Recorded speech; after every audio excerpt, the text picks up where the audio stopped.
In episode 28 of the SOC Level 2 training series, we are going to go through the ATOMIC-RedTeam room that is available through the TryHackMe portal, and this is for the threat emulation module.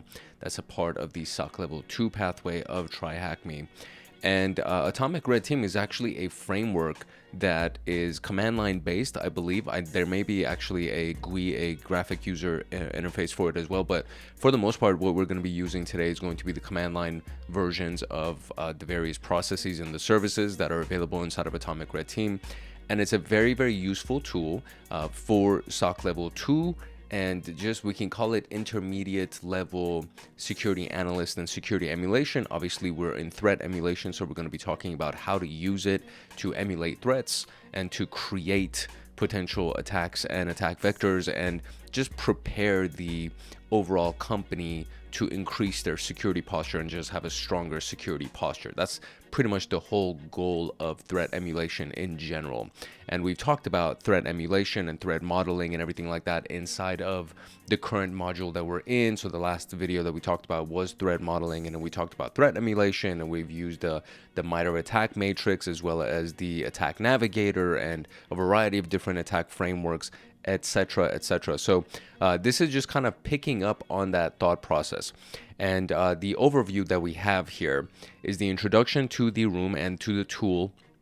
We also have the ATOMIC-RedTeam, and then invoking of the ATOMIC-RedTeam tool, and then revisiting the MITRE attack framework and the matrix. I told you this is going to be like a common topic. We're going to be talking about MITRE attack a lot. Emulation to detection, customizing ATOMIC-RedTeam case study for the APT-37, the Advanced Persistent Threat Group number 37, which is again going to be probably something that we're going to get from the attack matrix on MITRE, and then the conclusion, and then I'll give you some final notes and you'll be dismissed for the day. So that is what we got for our overview, and I think this is going to be a really good one. I have not personally had a chance to use ATOMIC-RedTeam. I've used various tools from Red Canary, which is the company that actually has created this thing, and then you can see the Red Canary right here, this little symbol right there. That's kind of their icon, that's their emblem, their logo. And I've used Red Canary's tools, and they're a really big name in automation of simulations, or I would say automation of detection, I should probably say. Very, very powerful series of tools. They have a security orchestration, automation, and response, a SOAR that would be integrating with a variety of different SIM tools or intrusion detection tools. So big name when it comes down to intrusion detection, intrusion prevention, automation of those things. And now we are going to get a chance to use their tool, which is ATOMIC-RedTeam. So very, very excited about it. And yeah, that's what we're going to be doing today. If you're serious about your CySec training and want access to me on Discord, consider joining Hackaholics Anonymous. We have 4 tiers: the Supporter, Agent, Guardian, and Master. Each tier gets their own Discord server and early access to content. The Agent, Guardian, and Master levels get exclusive content, exclusive downloads, monthly Python automations, live streams with me every month, plus so much more. And to join, you can simply click the link in the description below, or you can go to our homepage and click the join button there, or you can go to youtube.com/@HankHacksHackers/join, and you will be able to join Hackaholics Anonymous. Now, without further ado, let us jump into the ATOMIC-RedTeam room. It can be overwhelming for a security analyst to try to learn everything as it happens, every tactic, every technique, every procedure, because it's constantly an evolving field. So the way that we have developed a workaround, and when I say we, I'm not talking about me because I had nothing to do with this, but the community of hackers, the community of ethical penetration testers and security professionals, they develop various frameworks. And so Red Canary and ATOMIC-RedTeam, and then the MITRE attack framework and the Stride and the Pasta and the Dread frameworks, all of these things are different ways that you can essentially kind of use the framework to emulate attacks instead of having to learn how to do all of these things. Now, in the case of ATOMIC-RedTeam, this is actually something that can be executed. So you can use the various options and tools within ATOMIC-RedTeam to emulate certain tactics or techniques or procedures. So this is why it was developed, right? So they provide a structured and efficient way to simulate various techniques, which makes it easier for security analysts to evaluate the detection capabilities of a security operations center. The learning objectives of this video are to utilize Atomic Red Team from the perspective of blue teamers, which is the defensive team, understanding how exactly threat actors run their tactics, techniques, and procedures, and how significant it is to see it in action. We're going to break down of the atomics. So we're going to get a breakdown of the atomics, which is the main component of the Atomic Red Team framework, the importance of emulated execution and cleanup during testing, and implications of threat emulation to detection engineering. The prerequisites for this video would be the introduction to threat emulation, threat modeling, Windows event logs, and Aurora. And all of these things are actually available on this channel. These were the last two episodes. So introduction to threat emulation and threat modeling were actually the last two episodes prior to this one. So episode 27 and 26, I want to say. And then Windows event logs, there are multiple videos on Windows event logs on this channel. And there's even the room called Aurora, which is actually, I believe it was an exercise that we did. It was very similar to what we were going to be doing today. So the endpoint detection response tool called Aurora, and no, it was not the room that we did for an exercise. It was actually a room that we learned to use Sigma rules so that we can do endpoint detection and response. But that is available on this channel as well. You can search for Sigma, you can search for Aurora, and you'll be able to find them or those videos. So now that we have the introduction out of the way, let's actually talk about what Atomic Red Team is. Atomic Red Team is an open source project that provides a framework for performing security testing and threat emulation. It consists of tools and techniques that can be used to simulate various types of attacks and security threats like malware, phishing attacks, network compromise. The Atomic Red Team aims to help security professionals assess the effectiveness of their organization's security control and incident response processes to identify areas for, so let me see, because this thing is kind of weird, areas for improvement, right? So that's basically what Atomic Red Team is. The framework is designed to be modular and flexible, allowing security professionals to select the tactics and techniques most relevant to their testing needs. And it's intended to be used with other frameworks like the MITRE attack framework, which provides a comprehensive overview of common tactics, techniques. If you by now are not familiar with MITRE attack, then you clearly have not watched any of the previous videos. And it is a very, very powerful resource, as we'll briefly cover inside of this video, but I'm not going to do a deep dive on it because the last video was like a really deep video that we did on MITRE attack and using the attack navigator and the matrix, etc., etc. So all the credit goes to the Red Canary for creating this fantastic framework. The supported platforms that we have as far as operating systems are concerned, it would be Windows, Linux, Mac OS, which is basically the big three. Cloud infrastructure would be AWS, Azure, and Google Cloud. And then cloud services would be Office 365, Google Workspace, Azure, Active Directory, and then, of course, containers like Kubernetes. So we're going to take note that these platforms pertain to the targets of threat emulation where attack techniques are executed and observed. Understanding how emulation works in a nutshell, it's meant to mimic threat activity using executors. I'm going to call it executors. It's not executor, the Pokemon.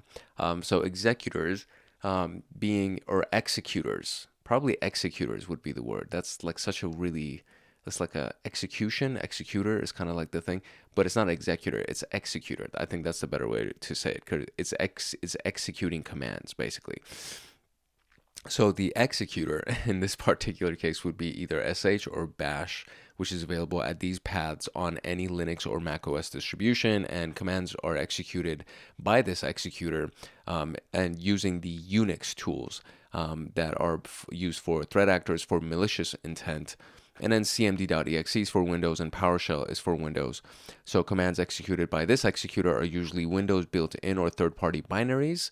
And then PowerShell is emulated commands by this that are commonly known for PowerShell modules. And then the manual execution as well.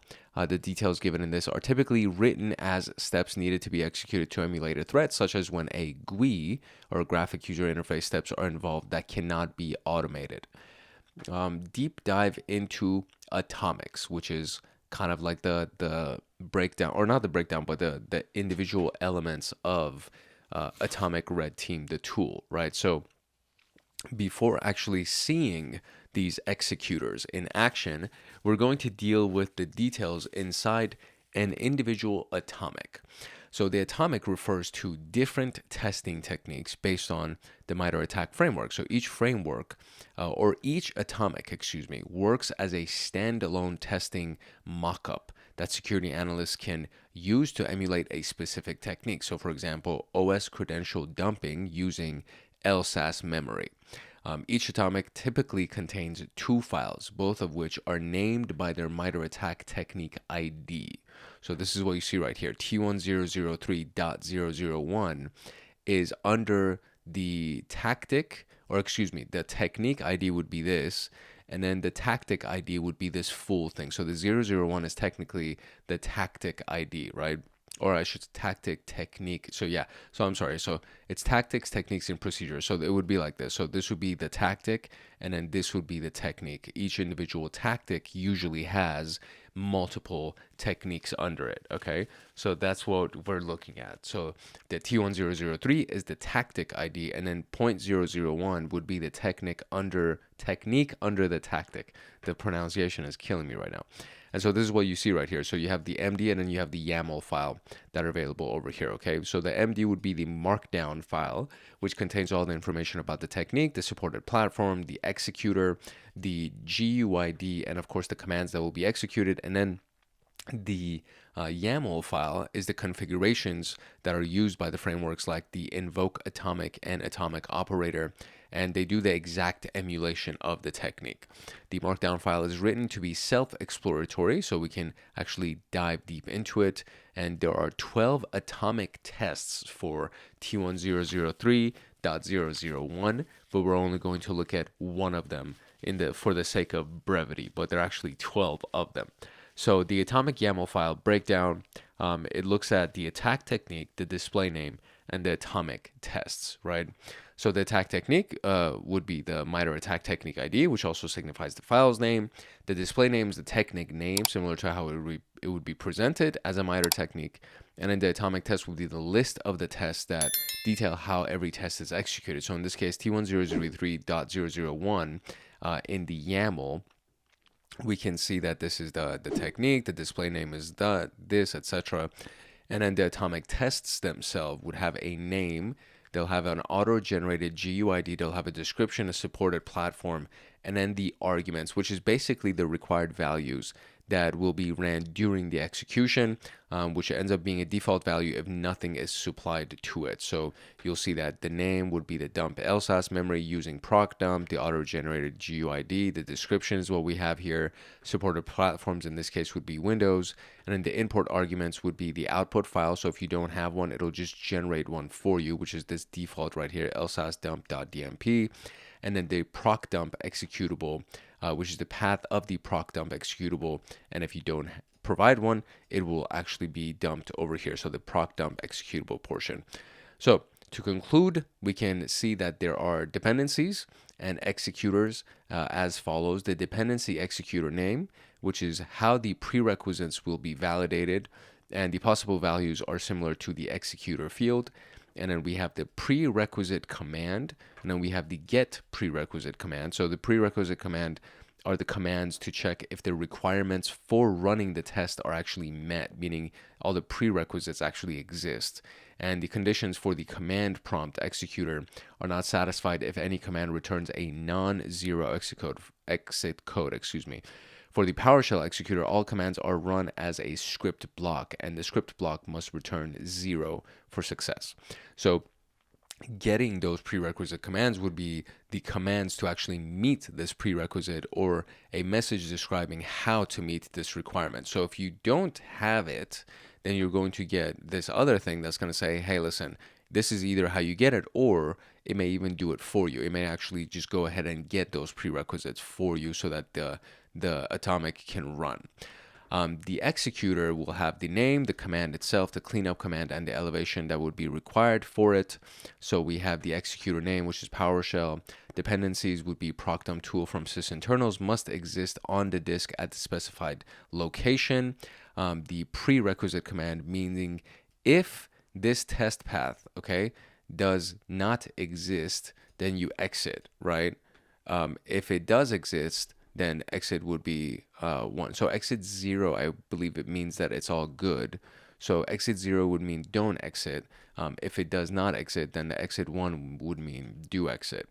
Then the getting of the prerequisite command would be this whole piece that you see right here, which is essentially a PowerShell block of commands that is combined together to actually get that for you. And then the executor itself would be command prompt. The command itself will be this element that you see right here. And then we have, actually, this would be the full command. I think it goes all the way from right here. That's the full command that's going to be ran. And then elevation required is true, because more often than not, to be able to run anything that has to do with Atomic Red Team or any type of exercise that's similar to what we're doing here, which is we're technically emulating threats, right? We're actually going to be attacking a system or doing something that could potentially cause harm if you don't know what you're doing. So when you do something like this, you should be using elevated privileges, because you should be like somebody that is in the admin group or a supervisor, something like that, somebody who knows what they're doing, essentially, because you may cause damage to the system or to the network. So before concluding, it's essential to highlight the cleanup feature. And the main reason is because it helps to ensure that the tested system returns to its original state after completing the emulation. Writing cleanup scripts help in minimizing the risk of accidental damage to the system, since it serves as an additional verification of the execution and the impact. You will understand that impact more as you write the reverse of the emulation. And it's also helpful to maintain the integrity of the system that's being tested, which is kind of like the big piece of this, is that you want to make sure you leave it as you found it, essentially, after you're done with your tests. So what type of executor is used for actions that cannot be automated? And this is the reverse of automation, which is manual. So let me make sure my keyboard is even typing. So there we go, manual. What is the field in atomic YAML file populated by a unique identifier to isolate a specific atomic? So the unique identifier, I would say, is the GUID, right? So the unique identifier, let's see if we can find that right there. Yeah, it is. It's this whole piece right here. So it's the auto-generated GUID, which is that unique identifier. So let's go ahead and just paste that at the bottom real quick. And then we have, what is the field in an atomic YAML file populated by commands for deleting files used for emulation or reverting modified configurations? And that would be the cleanup, right? So it would be our cleanup command right here is the field that would go ahead and auto delete and do whatever it needs to revert it back to its original state. So now we've been introduced to Atomic Red Team. Let's see how we can invoke Atomic Red Team, essentially activate Atomic Red Team. For this particular exercise, we actually have a virtual machine that's been assigned to us, and I started it before I even started the recording, so by now it should actually be up and running. We're essentially going to be using that virtual machine I don't know if it would be considered a target machine. I think it's like the actual the attacking machine, if we wanted to categorize it, but whatever. It's literally a virtual machine that we're going to end up using that has Atomic Red Team pre-installed on it. If you're using your own computer for this, then you can just go ahead and download Atomic Red Team. Just make sure that you do it from the Red Canary website or the direct website. Don't get it from a torrent website or any kind of a pirated website. Please, because these are the types of things that are going to run executables on your computer, and you don't want to get it from a malicious website. So let me see if they actually have it as far as the installation is concerned. Let me see if we go right here. There we go. So this is the GitHub website for this. So the GitHub repository is Red Canary, and then Red Canary co/invoke-AtomicRedTeam. And this would be the way that you can get access to it, or you can just go to the Red Canary repository and try to find it directly yourself.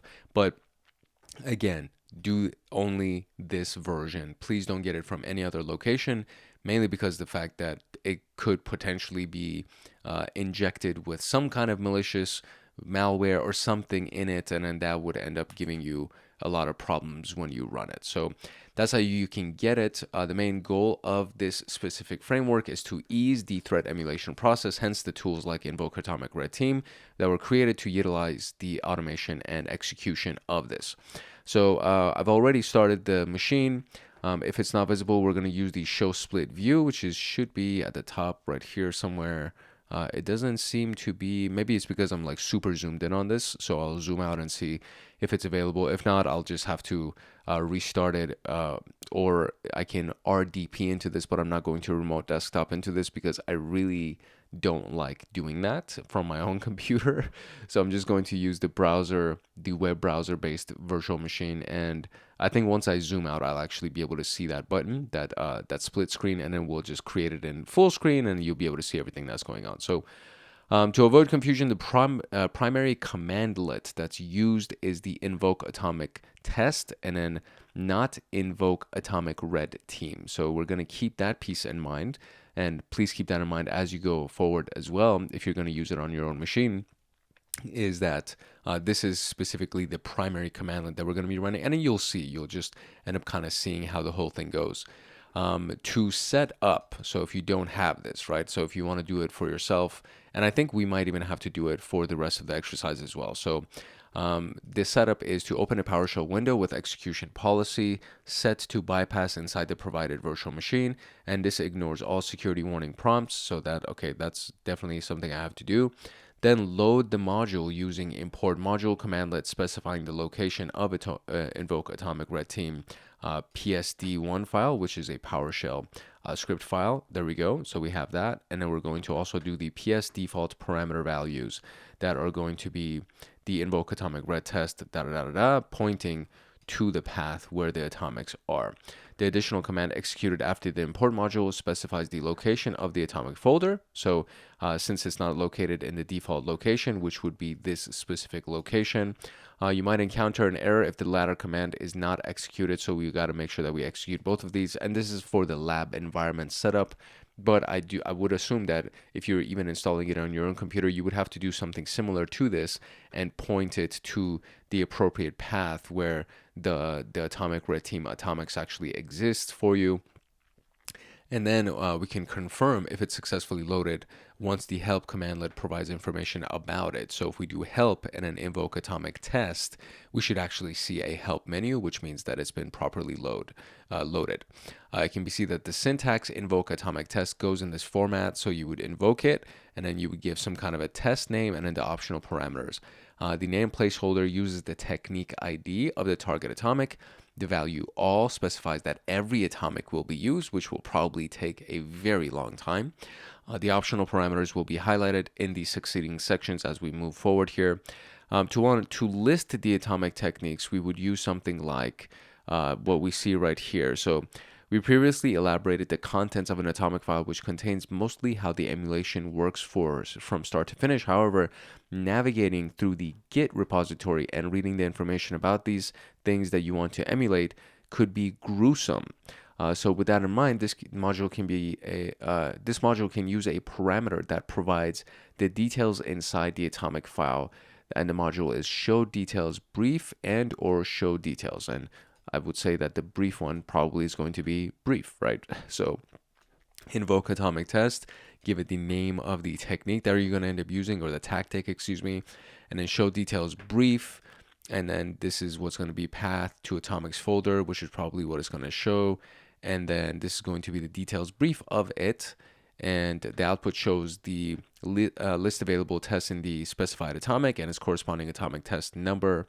And then show details in full will give us this full thing right here that we can see. And I'm not going to read that line by line. It shows that the parameter is the verbose version of the brief, which only provides the list of tests inside of that specific tactic.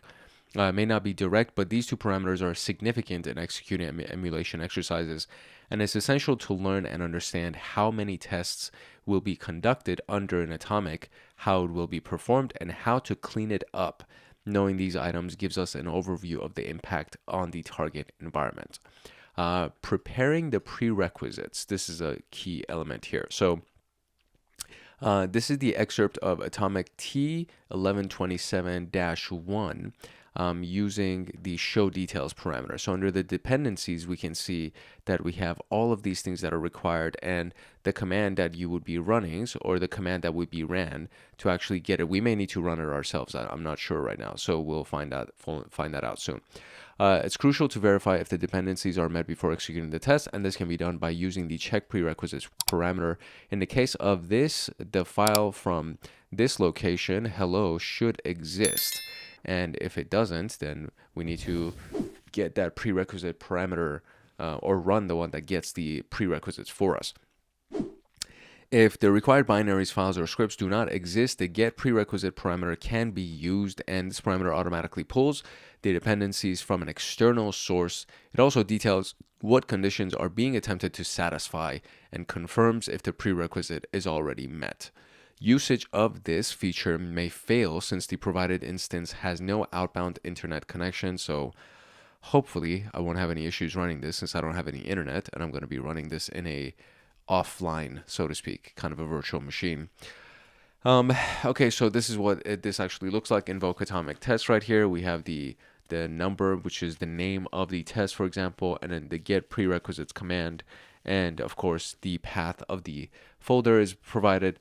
But I guess this would kind of be irrelevant for my specific case because I'm using a virtual machine that's not even connected to the internet, so that's kind of irrelevant for me. But you may need it in your instance if you're going to use it on your own computer, and if that's the case, then you do need to execute that to make sure you get all of the prerequisites.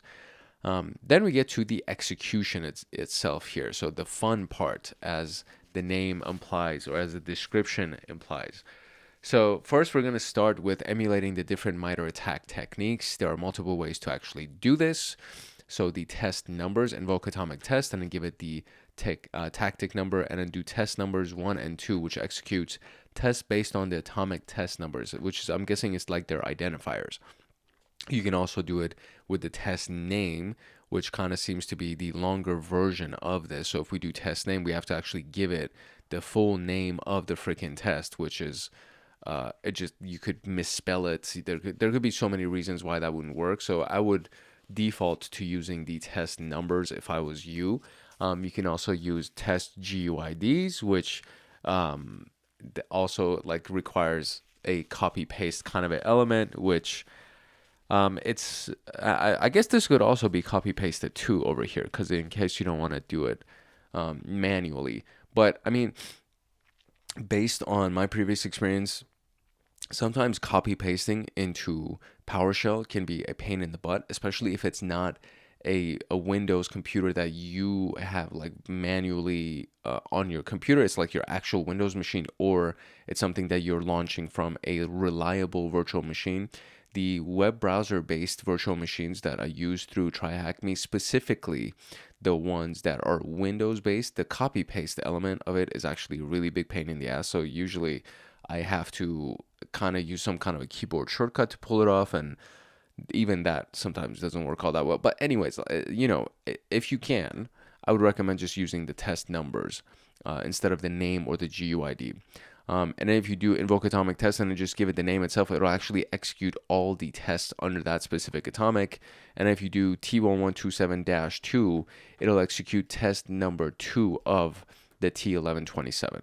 So as an example, this is what it looks like. We run invoke atomic test, and we're using 005 show details brief, and then it's going to run it, and then so it says 005 1 2 3 4, so it's running all of them that is under this specific technique, under that tactic, and we can see the results. So we've observed that the number of the available tests that was listed before conducting the test, the only two tests out of 9 were executed due to the test numbers parameter. So was there a test numbers parameter? There's no test parameter. I see. Oh, you know what it is? I skipped through that portion. So it said show details brief, and it showed the number of the things, and then there's the second command right here that is actually running it, and then it says test numbers 1 and 2, and that's the one that is running the command. So I glossed over this. I skipped this completely. So that's where we see right here. So now cleanup, this is the important part right here. So as mentioned throughout the room, cleaning up the mess of emulating different techniques is very important. The Invoke-AtomicRedTeam module also has the option to execute the cleanup command to revert every footprint left by the test, and this can be done by using the cleanup parameter. So there's a scheduled task that's been used or that's been created for T1053005 on logon, and this specific one, it says invoke atomic test, and then it runs that test number 1, 2, and then you just do cleanup at the very end of it. And I guess you know what? This is not going to run the test and then clean it up. It's going to refer to what happened, and then when you do dash cleanup, it's actually going to execute the cleanup for those specific tests that were done. And then when you do the scheduled task, it says the error, the system cannot find the file that's been specified. So once we look at the scheduled tasks, this would be the one, I guess, that was created when they ran that exercise, when they ran that atomic test. And then since we have it here and we run cleanup, we can go ahead and run the scheduled task command again just to see if it still exists. And then we can see that the system cannot find it because it no longer exists. The execute a scheduled task before the cleaning up of the schedule created by the atomic test. This only shows that a scheduled task exists and what is cleaned up after using the cleanup parameter. So how many atomic tests are under the atomic T1110001 that are supported on Windows? What is the atomic name of the second test under atomic T12 whatever? And then how many prerequisites are not met for T1003? What is the parameter used to execute the specific atomic test via a GUID? So it was test GUID, right? So what was it? Let's go back here real quick so we can see what the commands are. It's test GUIDs. That's what it is. So let's just go and paste that one real quick. Whoops, that's definitely not it. Test GUIDs. That's the one. What is the name of the scheduled task created after executing the second test of this? What is the registry key modified after executing this? So we are definitely going to be doing some actual commands here. But first we need to just learn how to pull information and show details and things like that. So now it is time to zoom out and go ahead and see if I can find that show split screen button. Hopefully it exists. Otherwise, I don't know what to do. So here we go. Okay, so there was no split screen button. So what I did was I started the attack box, which is basically a Linux machine that is provided in most of the rooms inside of TryHackMe, and I RDP'd into the machine that you see right here. So this thing that you see right here is actually a terminal that has turned into the login to that Windows machine. The command that we use to do that, or the command that I rely on mostly to go ahead and launch a remote desktop, is this command right here. So I'll zoom in for you. So xfreeRDP is the command line tool that is available in most Kali Linux or Linux type distributions that allows you to just do a remote desktop into a Windows machine. So the command itself is xfreeRDP, and then /v is the name or the IP address of the machine. /u would be the username, and /p would be the password. And that's it. So once you do that, you press enter and it runs these initial commands. And at the bottom, it says, hey, are you sure? Do you trust the above certificate? Do you actually want to do this? And then you do yes, press enter, and then it'll open up a new window for you like this one that actually has the Windows machine. So now in this Windows machine is where we're going to be running all of these other commands to check atomic test and so on and so forth. So now what I'm gonna do is I'm gonna open this up in a new window so we actually have a full screen version of this, and then I'm going to essentially minimize this one so it doesn't keep messing with my other view. Come on, exit. There we go. So now we have that, and this is what it looks like. Unfortunately, I don't think this is going to expand anymore. That's the one issue that I have with using remote desktop for these things, because I can't maximize it any larger. This is basically the biggest that this screen will become for this Windows machine, and I mean, it is what it is. So this is what we'll just have to deal with. So I open up my PowerShell inside of it, and then we can see that we actually have access to PowerShell. and this is kind of what it looks like, and so on and so forth. And what's interesting is that like when you do anything, you can see everything that's being done in the background inside of this terminal. So let me just move it around so you can actually see like when I do anything, there's new events that are generated in the background, because this is basically a log for everything that's going on inside of this virtual machine that I just launched. So, okay, so piece by piece, let me actually just open up those instructions on a second window so I can just go through each individual question together with you. So the first one was essentially just trying to find out, I think the details of, or the first couple of questions have to do with the number of atomic tests that exist under something, etc., etc. So the first one says how many atomic tests are under the atomic T1110.001. So we're just going to invoke atomic test, and we're going to give it that, and then we're just going to do the show details brief element of this. So I will zoom in here. Let me just drag this around so I can kind of go back and forth easily for this one.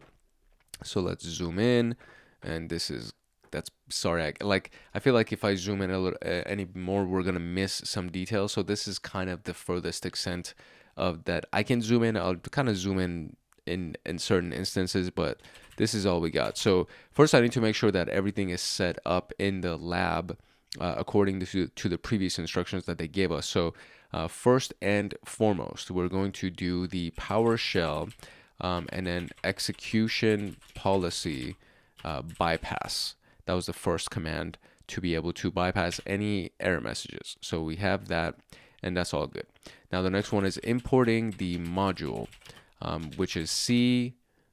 I'm assuming this is where it's located because that's basically what they told us. So tools, Invoke-AtomicRedTeam, and then Invoke-AtomicRedTeam.pd or PSD1, and then force.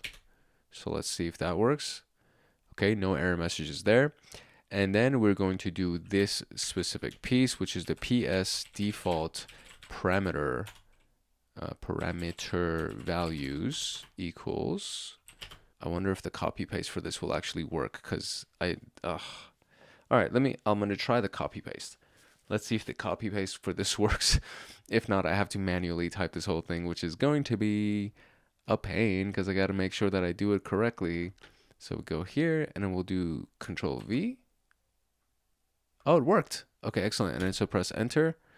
Okay, I think that worked. So now what we can do is we can check to see if this thing has actually been loaded. So we'll get a help menu for Invoke Atomic Test, and we have the help menu. Excellent. So this actually worked. Okay, great. So let's zoom in on what we did here, just to give you confirmation. This is basically the series of commands that they told us to do at the beginning anyways. So we did the PowerShell execution bypass to just execution policy bypass, excuse me, to just make sure that the error messages and things like that don't constantly stop us. And then we have import dash module, and then we imported the path. Essentially, this is the path for the Invoke-AtomicRedTeam, and then we did dash force, and then this imported the module.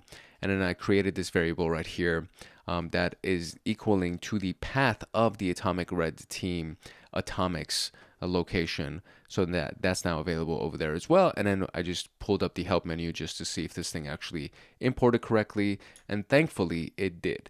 So now what we can do is we can basically clear the screen and start pulling up some details about that first question. So we got invoke atomic test like that, I think, and then T1110.001, and then show details brief. Let's try that. And path to atomic folder. Okay, great. So this is what we got. We got 1, 2, 3, 6, I guess. So there's technically 4 of them. So let's go back and see if that's actually the answer that we have over here for that one. And I will do how many tests are under there. Okay, cool. 4 is actually the answer. So now it says, what is the atomic name of the second test number under T12-18-005? So we'll do the same thing, right? So we're going to do invoke atomic test, and then it's T, what was it? So T 12.18.0.0.5, and then show details brief. And then the second one is this thing right here. See, this is what I'm saying. This is the whole piece where I wonder if I could actually do this and then do like a copy. So hold on. Let's see. Let me highlight that again. Go over here and do Control C. So let's see if that actually copied it. Go here. It did. Okay, great. So Control C, not Command. So that's the other thing, right? So if you're in a Mac computer like me, Command is what like you would use normally in the Mac environment if you want to copy paste something. So it's like Command C, Command V. But when you're using Linux or Windows, it's not Command, it's Control. So you would do Control C and it'll copy it. So that's great. So we have that. And now we have another question here where it says, how many prerequisites are not met for atomic T1003? So we got to go and check to see the prerequisites part. So I got to remind myself of the how to pull up the prerequisites. Oh, so it's actually check prerequisites. So that's basically the only thing. So we're going to run the same thing. So we're going to do the invoke atomic test, and then we're going to give it the technique or the tactic number, which is T1003, and then we're going to just do check prereqs like that. And let's see, so it says prerequisites not met, prerequisites not met, prerequisites not met, prerequisites not met. So there are 4 that have not met on it. So I believe that would be the answer. So how many of these are not met? That would be number 4. Okay, cool, great. Now, what is the name of the scheduled task that's created after executing the second test of atomic T1053.0.0.5. So we're actually going to execute this one, and then once we've executed it, we are going to check to see the scheduled task, and then what's the registry key modified after executing the second task of this one. So first I'm going to run this. We're going to actually run the test. We're going to look at the scheduled task name. Then we're going to do a cleanup of this, and then we'll run this test. And then from there, we'll get that, and then we'll do a cleanup of that. So the very first one is going to be the one with that specific thing. So let's clear the screen here and go run the test for T1053.0.0.5. T1053.0.0.5 was actually one of the ones that they ran in the examples that they gave us. So we'll just run kind of the original series of commands that they ran, which was the T1053.0.0.5, and then we're going to do the show details brief, right? And they want to know what is it? It's the it says what's the name of the scheduled task that's created after executing the second test, which is this piece right here. So we're going to now actually run that specific test, that specific test number. So it would be invoke atomic test, and then we'll do T1053.0.0.5. Oh my gosh, .0.0.5, and then you could do test numbers 2 basically, or I think there was another way that we could have just done like -2 or something, and it would have ran the second test. But I'm just going to do test numbers 2, and then we're going to press enter right here, and it's going to run it, executing test, schedule task local. The scheduled task spawn has successfully been created. So that's the one that we have, and then done executing that test. So the name of it is spawn. Very good. So now we can go ahead and actually check to see if that freaking thing exists, right? Because that's what we did right there. So let's go ahead and check to see scheduled tasks. Let's see, TN. I want to say, is that the one that it ran? So let me see. I'll do TN T1053 underscore 005. Let's see, does that invalid? There is no such thing for TN, or supposed to be /TN. So /TN T1053. Let's see what shows up, and it says nothing for the file specified. So I'll just do scheduled tasks.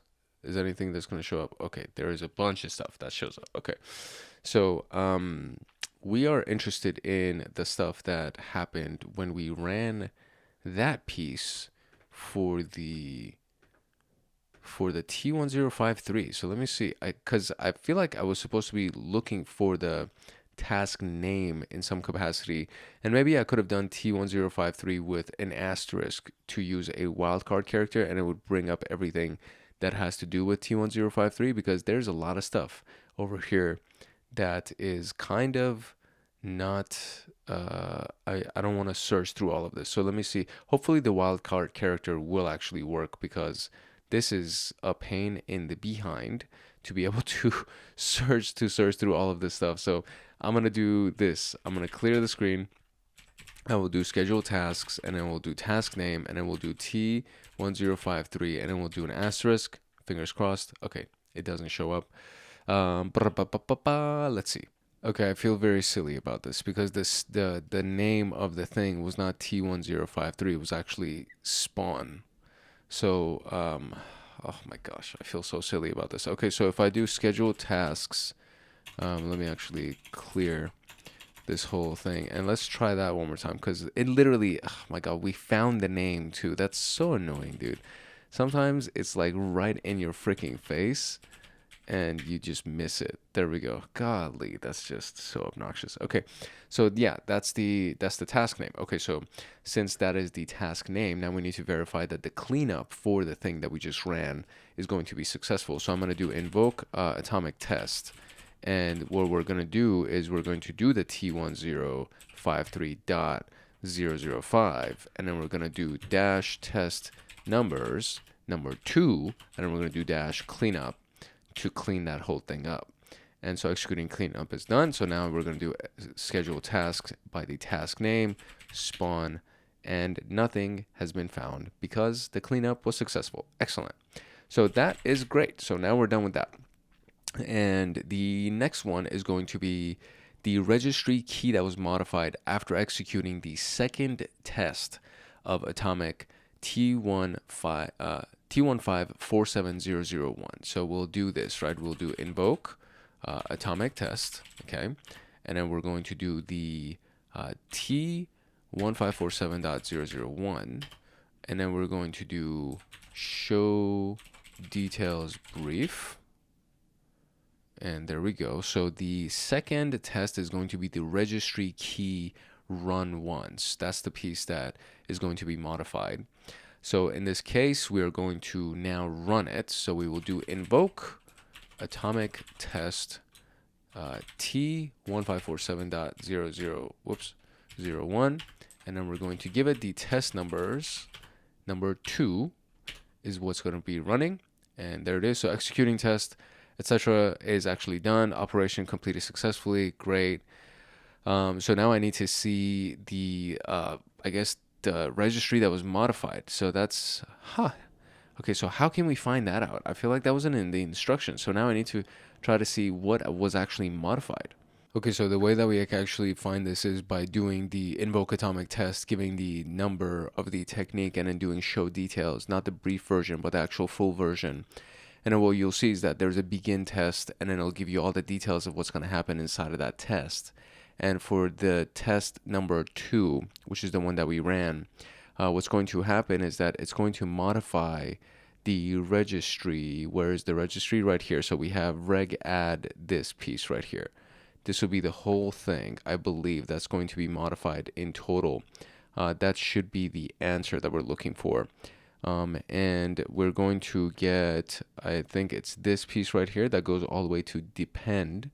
That's the one that I'm going to copy, and we're going to go back here and we're going to run that, press enter.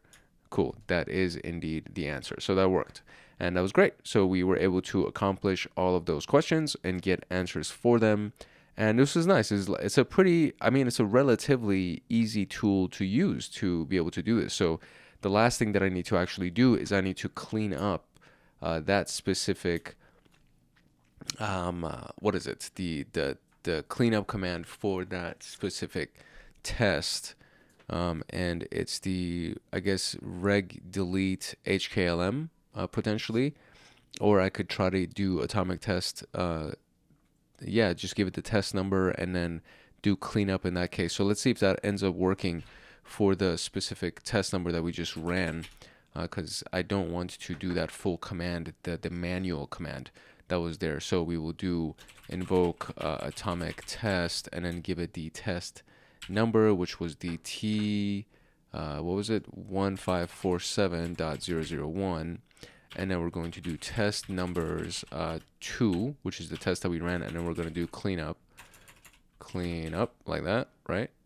And then run that and executing cleanup, done executing cleanup. Okay, great. So just make sure that whatever you're doing, you're going to also do the cleanup right after that, so that it doesn't kind of add up and then compile. I don't know if it's going to mess the computer, the virtual machine that we're doing, or whatever, but I'm not trying to take any chances. So after every test that you run, just make sure that you do the cleanup for that test, so you don't have to, you don't risk the chance of forgetting about it, etc., etc.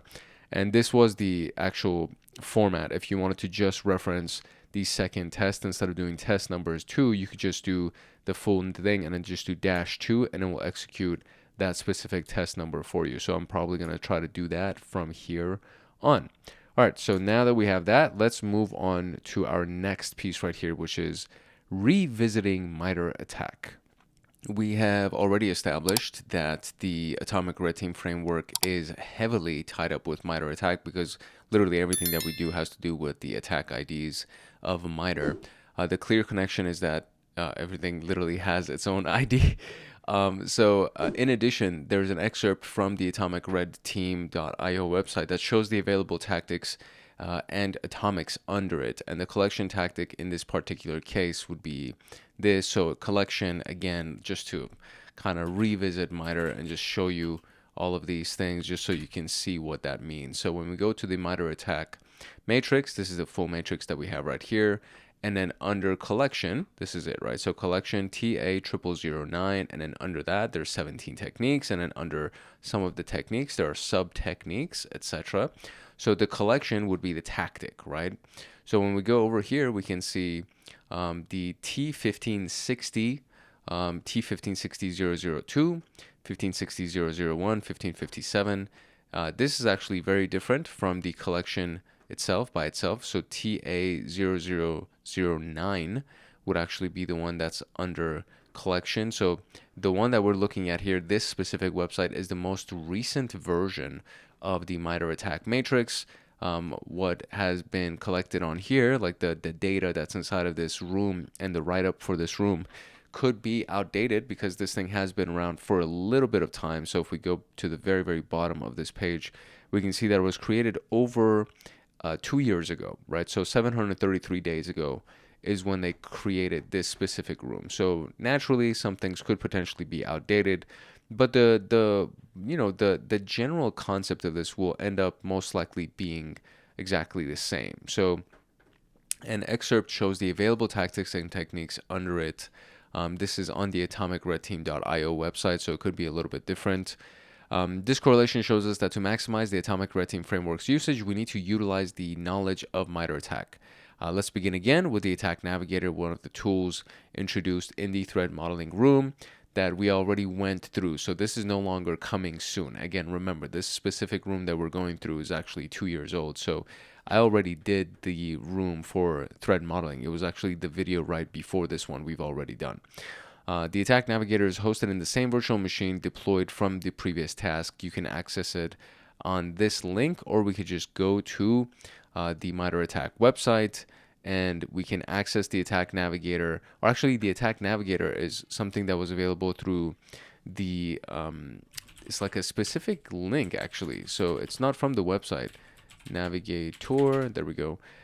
It's a GitHub link, and it says mitre-attack.github.io. And I always just Google MITRE Attack Navigator, and it brings me here. And so this is the Attack Navigator. This is not directly from the MITRE Attack website. As you can see, it's a different domain as we view. So attack.mitre.org is the main website, and then we have mitre-attack.github.io/attack navigator is the link that brings you to the Attack Navigator page. But in essence, this is what it looks like, right? So, and then you can create a new navigation and go through a variety of different filtering and annotations, etc., to interact with the Attack Navigator.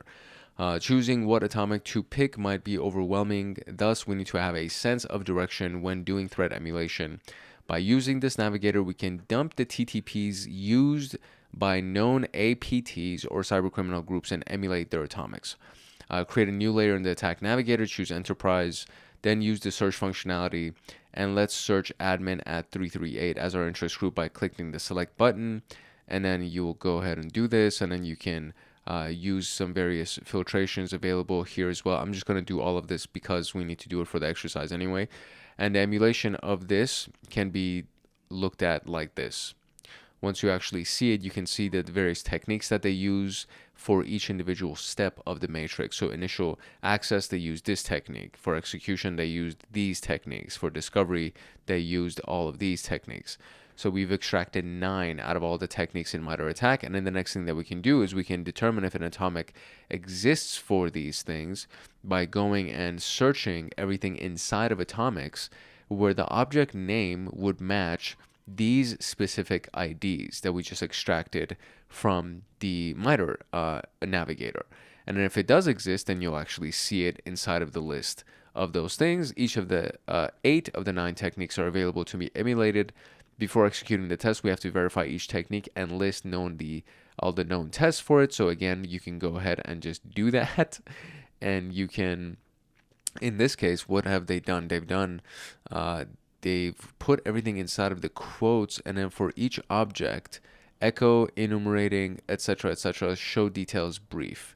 And then so for each one of these objects that we have here, we're seeing that the test numbers are associated with each one of them has been displayed for us. We need to check the prerequisites of this, so you do the same thing. And then for each object, you're going to echo, enumerating, invoke atomic test, and then check the prerequisites. And then we'll check for the prerequisites, whether or not they've been met or they're missing. All of those things will also be available here. So given the number of tests for each atomic as shown above, we will only select one for brevity. So let's focus on the tests that we have met the prerequisites, which are these tests right here. The only thing left now is to emulate the atomics. Unlike the PowerShell command snippets above, we will only execute the tests one at a time. This is to observe the emulation and not be overwhelmed by the terminal output. So atomic test, this one, number 3 on this specific thing. And continue the execution of the remaining atomic tests to answer the questions below. So what I'm going to do, because for this specific room, I'm going to assume that they're using a different version of the MITRE attack matrix. That's why they provided a specific link to us, and it could be outdated. And I'll show you exactly why I believe that to be true. So 10.10.81.20 would be the IP address that we would go to. So let's see if I can just access it from my Firefox browser here. 10.10.81.20, and then we'll literally run a compare and contrast of the stuff that we're going to be looking for just to see how many tactics and techniques show up. And then usually you'll end up seeing, oh, okay, the version that they gave us is actually the outdated version. So let me go ahead and I'll do this. So we'll do 10.10.81.20, and that should take me to the attack navigator. Great. So now we can go here, create a new layer. We're going to create an enterprise layer, and then I'm going to search for the specific one that they told us, because it was like admin something, right? Is that what it was? And let's see, what is the name of the thing? It's admin at 338. Let me see if that's actually what the question also says. Yeah, so how many techniques are attributed to admin at 338? So we're going to expand this thing right here. And then we're going to go under selection controls. We have selection controls, layer controls, and technique controls. So just from the first snapshot, you can see how these things actually have everything under it. If we go to the attack navigator right now, and I do create new layer and go at enterprise, you'll see that this actually looks different. So the two menus look different. So just that by itself gives me a hint that this is a different version of the attack navigator. But nonetheless, we're still going to click on selection controls, and then there's a little search icon right there, and then we're going to search for admin at 338, and then press enter, and then go all the way down here, and then you can see the threat group admin 338. We can select it, and once we've selected it, once I kind of get that so I can get rid of that, we can see that there's actually already 12 techniques that have been selected because we selected that group. So we'll try 12 for the answer for that very first question. So let me go down here. How many techniques are attributed to admin 338? We can see it's, well, it says 12, right? But this is a single digit response right here. So that is interesting. So maybe they're looking for, yeah, that doesn't even make sense because it's literally, maybe they're looking at the overall tactic because it's only 2 columns. So we have execution techniques and discovery techniques. So maybe that's what they're looking for. That might be it. That's not. Okay, so let's try 12. It's definitely 2. You can't even type 12. So that's an issue. So let me see what we can find here. Okay, so here's the only thing that I can conclude is that this is actually even an updated version of the attack navigator, which means that most likely the responses that we're getting are the updated versions of the techniques for that admin at 338 group. So based on the information of this specific exercise that we're running, they found 9 techniques at the time that they actually ran this. So this is the list of all of the techniques that are available. So what I'm going to end up doing, and it also even said that inside of the atomic test or whatever, there was 8 out of 9 techniques are actually available, meaning that there were 9 techniques that they discovered. So I'm going to try 9, and that is the answer. So this might be a little bit challenging because depending on what they want us to do, we may be limited to our functionality simply because of the fact that we're kind of dealing with outdated information in the room, and then the attack navigator is going to be the most recent version. That's what I'm speculating, but we'll see how it goes. So using the mapping provided by the attack navigator, what is the technique ID of the phishing technique that's used by the threat group? So if we go up here, it says that we have 8 out of 9 that's available for us, right? So the 8 out of 9 that's available, if we go right here, the phishing technique, suspicious execution via command line, file and directory discovery, hostname discovery, system network configuration, enumerate all windows, download macro enabled, phishing attachment. This would be the one right here that I would, that is the only one that really has to do with phishing. So I'm going to copy this and let's go down here and try that. So it says, what's the phishing? So we'll try this piece, see if that's right. Okay, that is right. How many atomic tests on atomic T1083 are supported on Windows hosts? So now we actually have to check the T1083 and see how many atomic tests are supported on Windows hosts. So let me go ahead and pull my terminal back up with our Windows machine here. And let's see what we can discover. Okay, so just from the brief description of this for 10.1083, we have CMD and PowerShell, which are obvious signs of Windows, and as simulating maze directory enumeration, launch dir lister executable. Those seem to potentially be Windows. I'm just gonna try 2 at the first response just to see if that actually is the answer. Let's see.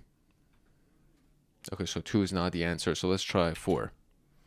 Okay, 4 is the answer. I think it just pulls up whatever would be relevant to the Windows machine or whatever machine that you're on. I think that's probably not the right assumption for it, but simulating maze directory enumeration and dir lister.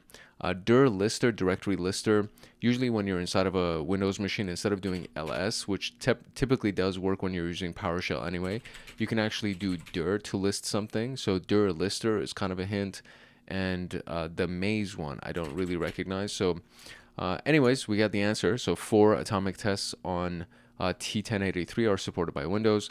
What file should exist to satisfy the prerequisite of T1049-4?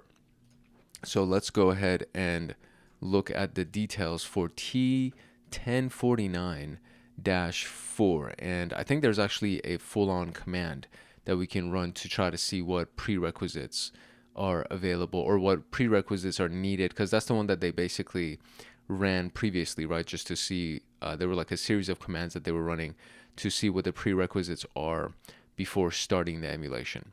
So I will go ahead and just copy paste that element, and then just do the T1003-4, etc. So let's go ahead and copy that off the screen here.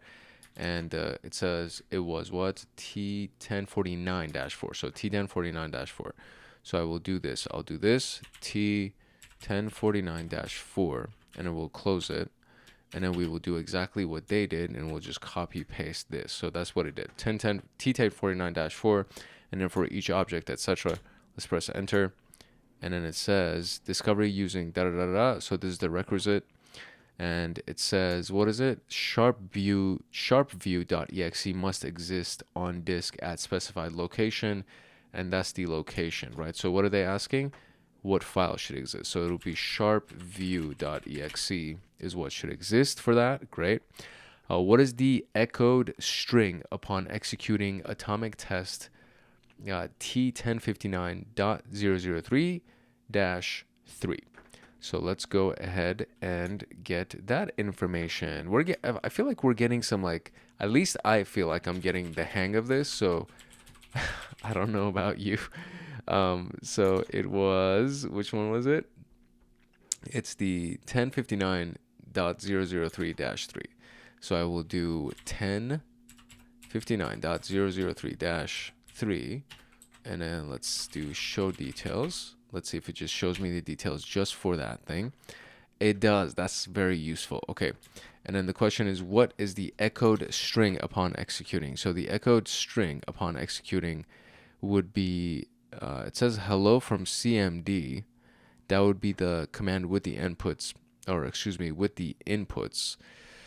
The echoed string seems to be input message output file, or echo input and type. That could be it. Hello from CMD, hello.txt, and type hello.txt. There's it's interesting. What do we have over here? It says hello. Oh, I think this is what it is. So hello from CMD, that might be the thing that they're actually looking for specifically. So I'll just highlight this piece right there. The formatting is kind of useful. So hello from CMD, there we go. All right, great.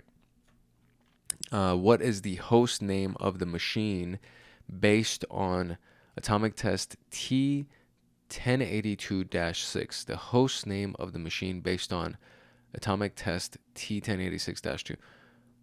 Does this mean that we need to launch the test based on atomic test T1082-6? So I'm going to look at the details of it just in case, but I feel like that one actually is implying that we need to run the test. So let's first look at the details of it, and then if not, we'll just run the test. So let's do this one more time, because this was actually very useful.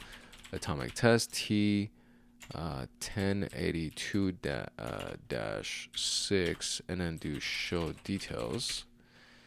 For this, hostname discovery Windows. So Windows, no. So we actually have to run it because it's going to show us the hostname discovery for this one. So we're going to do the actual test. So invoke atomic test T1802-6 is the one that we're going to run. So we'll run it, and there it is. Hostname discovery is atomic. That's the name of the host. So we will now do invoke atomic test. I could have just actually done up on my keyboard. 6, and then we'll do cleanup for this. I don't know if there is a cleanup necessary, but we'll do that. So the atomic is the name of the host. Excellent. And how many accounts are disabled based on atomic test? And that's the last question. So I think we also have to run this as well. So let's go ahead here and zoom in on this bad boy. So this was the last command, by the way, just in case you're wondering. I mean, I am speaking it out loud as I type it, so hopefully you kind of know what I'm doing for each one of these commands. But for the last several questions, I've just been doing atomic test and then just doing the show details to actually get the details of that specific test number. And then the very, very last one that I ran was the actual test itself. So invoke atomic test, and we did 1082-6, which gave us the response of atomic, and then I also did cleanup at the end to just clean up for that. I don't know if there was a cleanup really required because it was just giving us the host name discovery, but apart from that, we should be fine. So now we can do the invoke atomic test, and then we're going to do T1087.001-9. That's the one that we're running, right? So we're gonna invoke that test. Holy moly. Okay, so how many accounts are disabled is what I need to do now. I enumerate all accounts via PowerShell, etc. And then I think we're looking for account names that are disabled, right? So local group object class as name, etc., etc. I think that's what I'm looking for, is like all of the disabled accounts. So let me see how many accounts are actually disabled in this massive list of accounts. Holy cow. Okay, so the user accounts here, we have administrator, default, guest, and then there's this utility account. Those are the 4 accounts that we have. If we scroll down a little bit, and this is from the very, very top of the output. So these are the accounts that we have. And then when we scroll down a little bit, we can see that under the name, right, so we have the actual names of the accounts, and then enabled, true, false, false, false. So it says that there are 3 of them that are not enabled. Essentially, the enabled value for them is false. So that means that those 3 are disabled. And there's nothing else that I have found at first glance that would just tell me whether or not like there's a number of disabled accounts or enabled accounts. So I'm just going to take that 3 value and we're just going to run with that. And that is indeed the answer. So those are the number of accounts that are disabled based on that test that we ran. And again, of course, we're just going to go over here and then we're going to do ups to bring that last command. And then we're just going to do dash cleanup to clean that up. And then that'll be it. And everything's all good. And then we can just clear the screen and prepare ourselves for the next portion of this, which is emulation to detection. All right, so now that we understand how to use this very cool tool, now we're going to use it from the perspective of the blue team. To do threat emulation in detection engineering. So observing telemetry. The easiest way to understand different tactic, techniques, procedures is to see them firsthand, and we'll learn and observe how techniques work by checking the events logs that are generated by the atomic tests. For this section, we're going to use the test from T1547001, which is all about boot or logon, auto start execution, registry run key, startup folder, permalink, etc. So we run the check prerequisites for this thing, and we can see that we have all these things over here, and it seems that they're all met. So hopefully it's also the same thing for me.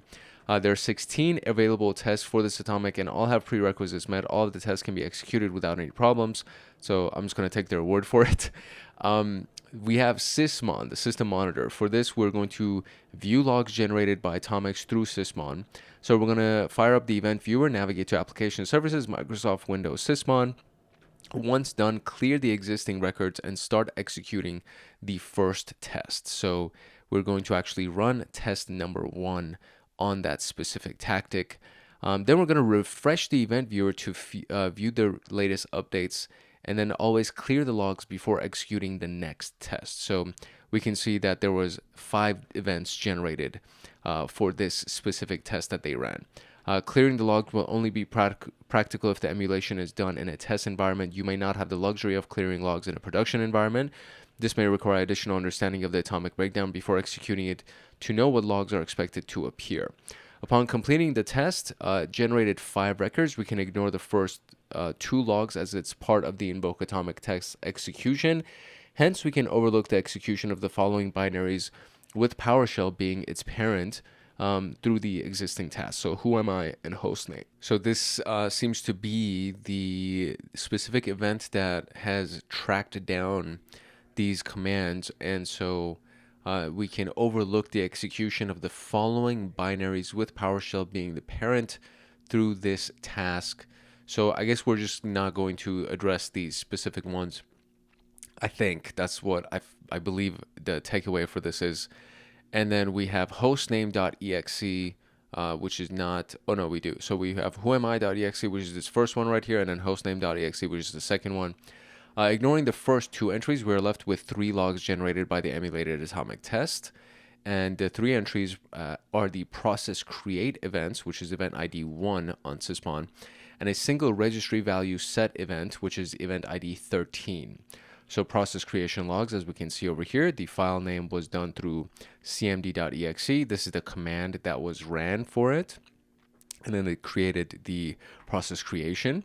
And then we have another one right here, which is reg.exe for the registration editor. And that's over there. So registry value set log is what we see over here. And the rule name is T1060 run key set value. And then we have the reg.exe, the registry editor again.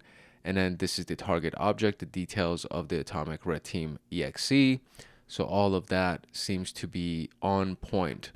So based on the images above, we can summarize the events generated from this test with the following information. The test generated 3 significant events, 2 process creation and 1 registry value set event.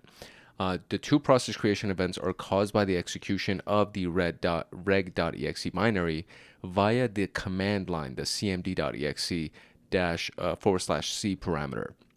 For this type of attack, the reg.exe binary is being utilized by threat actors to modify the registry key. So software Microsoft Windows current version run. This is the registry key that's being edited. Lastly, the registry value points to a malicious binary, which is the AtomicRedTeam.exe, which indicates that the binary will be executed during user logon.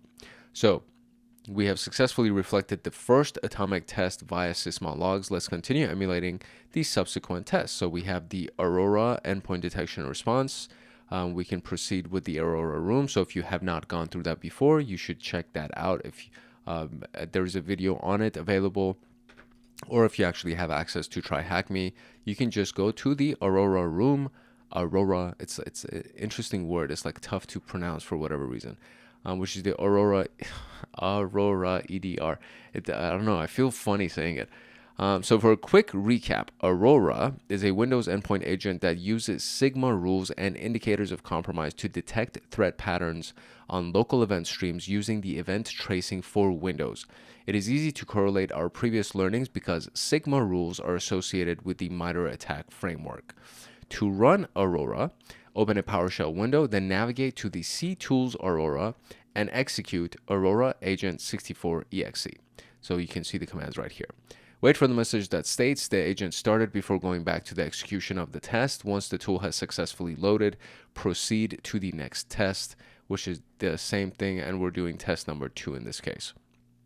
So after the execution, you may observe that the window running Aurora has generated several detections related to registry modification, and you can see that. So ignore the detection of who am I as shown in the first 2 detection logs. And so this is what it looks like. This is the output of what Aurora looks like. So the rule title right here is the current version auto run keys modification. And then we have rule title reg add run key, and then direct auto run keys modification. And those are the screenshots from Aurora. So the results summarized that the Sigma rule title, description, and notable false positives, Sigma match strings ruled, execution details like process names, command line parameters, and hashes, which is all extremely useful when you're doing investigations.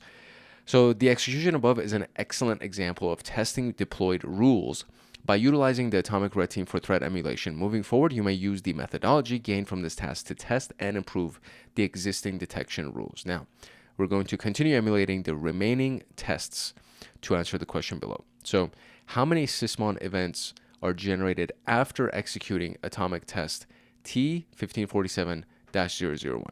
So, in order for this to actually work, I need to first and foremost open up the event viewer so we can actually see the logs and then clear those logs, and then from there we'll be able to run the test and hopefully get the responses that we need. So I'm going to minimize PowerShell because it is taking up the entire screen here. I think there's a shortcut down here for my event viewer, so let's see if that's actually the case. So let's kind of hover over that. Event viewer is the shortcut. Excellent. So it's at the very, very bottom of the screen. That's the event viewer. It's going to take a couple of seconds. There we go. It actually opened up fairly quickly. We can maximize it to fit the full window. And we're going to clear the logs. So let's do that real quick. So to be able to do that, we are going to go to Application and Services, Microsoft Windows Sysmon. And once there, we're going to clear the existing records and start executing the first test. So this is where it is, right? Application and Services, Microsoft, and then we're going to go to Windows, and then we're going to go to Sysmon, which is categorized alphabetically nicely. So let's go to Sysmon, where it is, right here. Boom. We're just going to go there. And now we have however many number of events, 3,778 events. So I think I might be able to just right click on this and nope. So let's see, right click on that. Nope. If I click on it, let's see if I can do a clearing of events here. I just need to figure that part out. I've never actually had to clear events. So this is an interesting experience. Action, view. All right, let me figure it out. I'll let you know what I find. Okay, got it. So we actually have to go in here, and once we're in here, we see all of the events.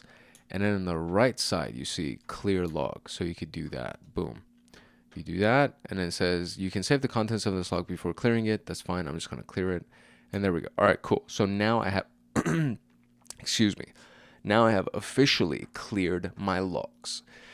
So we can then minimize this, right? So that's what the instructions say. So minimize it and then run the test. So we're going to run the very first test, which is which one? 1547001-4. And let's see how many events are generated. So let's do that. That should be exciting. We're going to open back up our PowerShell. And we're going to do Invoke-Atomic Test. And then we're going to be T1547.001-4, like that. Press enter, and it's going to run the test, and it's going to do its thing. Executing of the test was great. So it says suspicious VBS file run from the startup folder, Windows script host version, etc. It got hello world VBS, hello world VBS. Okay, it ran that. Suspicious VBS. Okay, great. So that seems to be done correctly. So now what we need to do is look at the event viewer and then go over here, and then we're going to refresh by clicking the refresh button. And we have generated a significant number of tests here. And what is it? So this would be the first one technically, because this is going in, what is it, descending order from top to bottom. So these would be the first ones. As they said, we can ignore them, I guess technically. So this is the hostname executable, and this one is the whoami executable. So we can technically ignore those. And then if we go over here, this is where PowerShell starts running. And okay, so from here to the top, we have 12 because the first two can be ignored. The total number of events is 14. So how many are generated, not including the first two? We can do 12. Is that right? It's not. So if we do 14, that would be the total number. So I guess we are including the first two. Based on the same events from question 1, what is the file name that was created by the test? So now let's go and do a file creation. File created. So you can see this right here. File created, etc. So it says what's the file name that was created. So we'll go to the first file name creation event. I'm just going to open it up because it's too small. And so file created, rule file create. Let's see what the name of the file is that was created. Okay, so there are a few indications here, right? So we have the target file name here. That is basically this whole value. From that last backslash, we have this whole thing that would be a file name.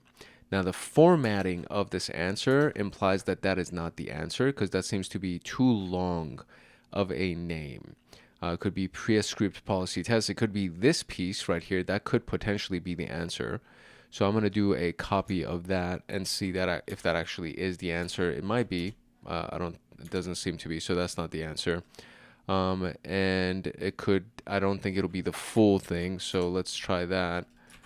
Yeah, that's definitely not the answer either. So I don't think that's the file name that they're looking for. So we can go look at the other file creation events. So this is another one right here. And inside of this one, we have the target file name being VBS startup.vbs. That could potentially be it. So let's go ahead and copy this one. That seems to be a little bit more organized. Okay, that is the one. So VBS startup.vbs is the answer for that one. The next question here, based on the registry value set event that's generated after executing this test, what is the value of the target object field? Okay, so we're going to execute another test now. So I'm going to close this thing right here, and I'm just going to go ahead and clear these logs because we're going to end up running a different test. So I just want to make sure that I can organize or like kind of navigate through the events a little bit easier. We will pull PowerShell back up. So the first thing that we need to do, if you already know, then you're amazing. So we're going to go over here. We're going to do -clear. No, not clear, excuse me. It's going to be clean up is what we're going to do. And it's going to run that. And it's going to, all of these things are going to be done. And it was actually, there was a hint for us that's VBS file run from the startup folder. So technically, I should have known that I'm looking for a VBS extension file. But whatever, we already got the answer. So that's fine. Okay, so the next test that we're going to be running is the 1547.001 13 is the test. So we're going to do Invoke-Atomic test, and then it's going to be T 1547.001-13 like that. We're going to run that, and it's going to run it. So there's a registry editor here. And so it says, based on the value set event generated after executing this, what is the value of the target object field? This could be the answer, honestly, because this is already just giving me a response. So I'm going to just try it. We never know if that's the answer, but we're going to try it. That's not the answer. Okay. Whatever. We're just going to take the shot. Who cares? Okay, so this was the Hive that was edited. We ran the test. What is it? HKLM policy settings explorer run key, etc. Okay, so that's what we got. So let's go back to our event viewer. We're going to refresh. And then we have these things right here. So the first one at the bottom would be what? The who am I, right? Or the second one is the who am I? Let me just verify. Yeah, who am I? So the first one would be the host name that would end up being run host name. Okay, great. So now we're looking at the registry set. So there is one that actually has to do with the registry value that's been edited, which is event ID 13. So we're going to open this one up. And we're going to look at the target object that they're looking at here. And this would be the full value of that target object field. So let's go back, drop that. And is it? No, it's still not right. So it says, what is the value of the target object field? And that is indeed the value of the target object field. So maybe I have like the wrong format or something. So let's copy that. I feel like that should be the answer. But it's not. Okay, so the answer you provided is not the one. So let's see what we can find here. This is so interesting. Okay, so here's the issue, right? So this whole thing has been pasted for whatever reason after this initial element. I don't know why that's happening. I'm going to, let me see if I could do this like manually. I opened it up in a different monitor. So let me try it. I feel like that is the answer because I mean, that's literally the only thing that is the registry value set. And now that I'm typing it, it's like it fits perfectly, right? So it's so weird. So let me just go ahead and type this manually. But that was the answer. It's just that for whatever reason, it wasn't copy pasting correctly, as I mentioned earlier. This freaking thing. It's like so annoying, bro. Atomic test. There you go. Look at that. See, it was the right answer. I just want to kick somebody in the face right now. Okay. All right. Okay, moving on. That was also, I feel like it was also inside of the thing, right? No, it's not. It's not inside of the thing. It is something that would have been available had we looked at the details of the atomic test itself, because that would be the thing that would be shown. So show details, and then we run it, and we can see under the show details, it says the attack commands, HKLM Explorer run, right? And then this would be the value that would be available. So that indeed is the actual command, the Explorer run for Microsoft Windows, etc., etc. And then the name would be the atomic test that would be added to it at the very, very end. So that one was fine. There was nothing wrong with that. It was just there's something wrong with the copy paste, as I knew there was going to be, and it pisses me off, but whatever. All right, so now we're going to go and run the cleanup for this because I don't want to forget and leave the registry modified. Okay, Excluding the who am I detection, what is the title of the first rule triggered on Aurora EDR after executing the atomic test? So for this question, we now have to launch Aurora, and the instructions tell us to do it inside of PowerShell. So I wonder if I could just go ahead and create a new PowerShell window. So let me see if I do Control N here, if it'll just open up another one. It does not open up another one.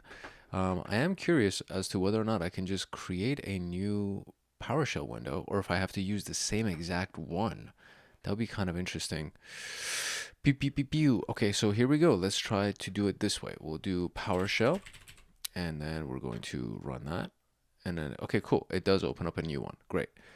So now we're going to move to the CD ctools-aurora location, which is going to take us here. And inside of here, if we do dir, we can see that it's available right here. So that's the executable. So they would do // like that, and then Aurora agent-64.exe, and we run that, and it says could not open. Please check whether or not it's already running. Okay, so now we need to check to see if it is already running, and if it is already running, I guess. So how to be able to access it real quick. So we just I need to confirm for a second whether it actually is running before I do anything else. So there's a flag or an option called status. So like -- status basically. And it'll just pull it up for you. These are like all the details of the Aurora agent. That's the command. You just do the executable and then you just give it -- status. And so it says it is running. So that's the piece that's very interesting for us in this case. And we have some general statistics for the events, etc. So it is actually running, and we need to be able to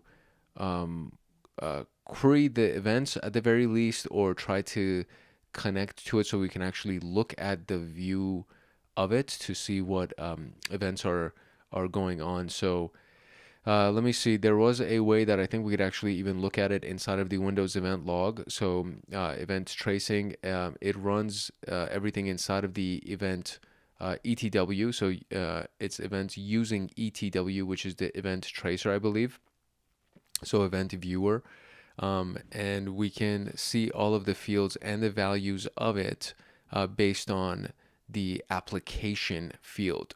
So if I go back to my event viewer over here, because technically if it's already running, I should just be able to look at the detailed information inside of my event viewer by going to the application portion right here. So we can just minimize this real quick and then go down here. And so it would be under Windows logs, under application, and then here we go. So we actually have the Aurora agent views and everything that's going on. So that actually is already running, so we don't need to worry about rerunning it. But technically, I guess you could just go ahead and run it in case yours wasn't running.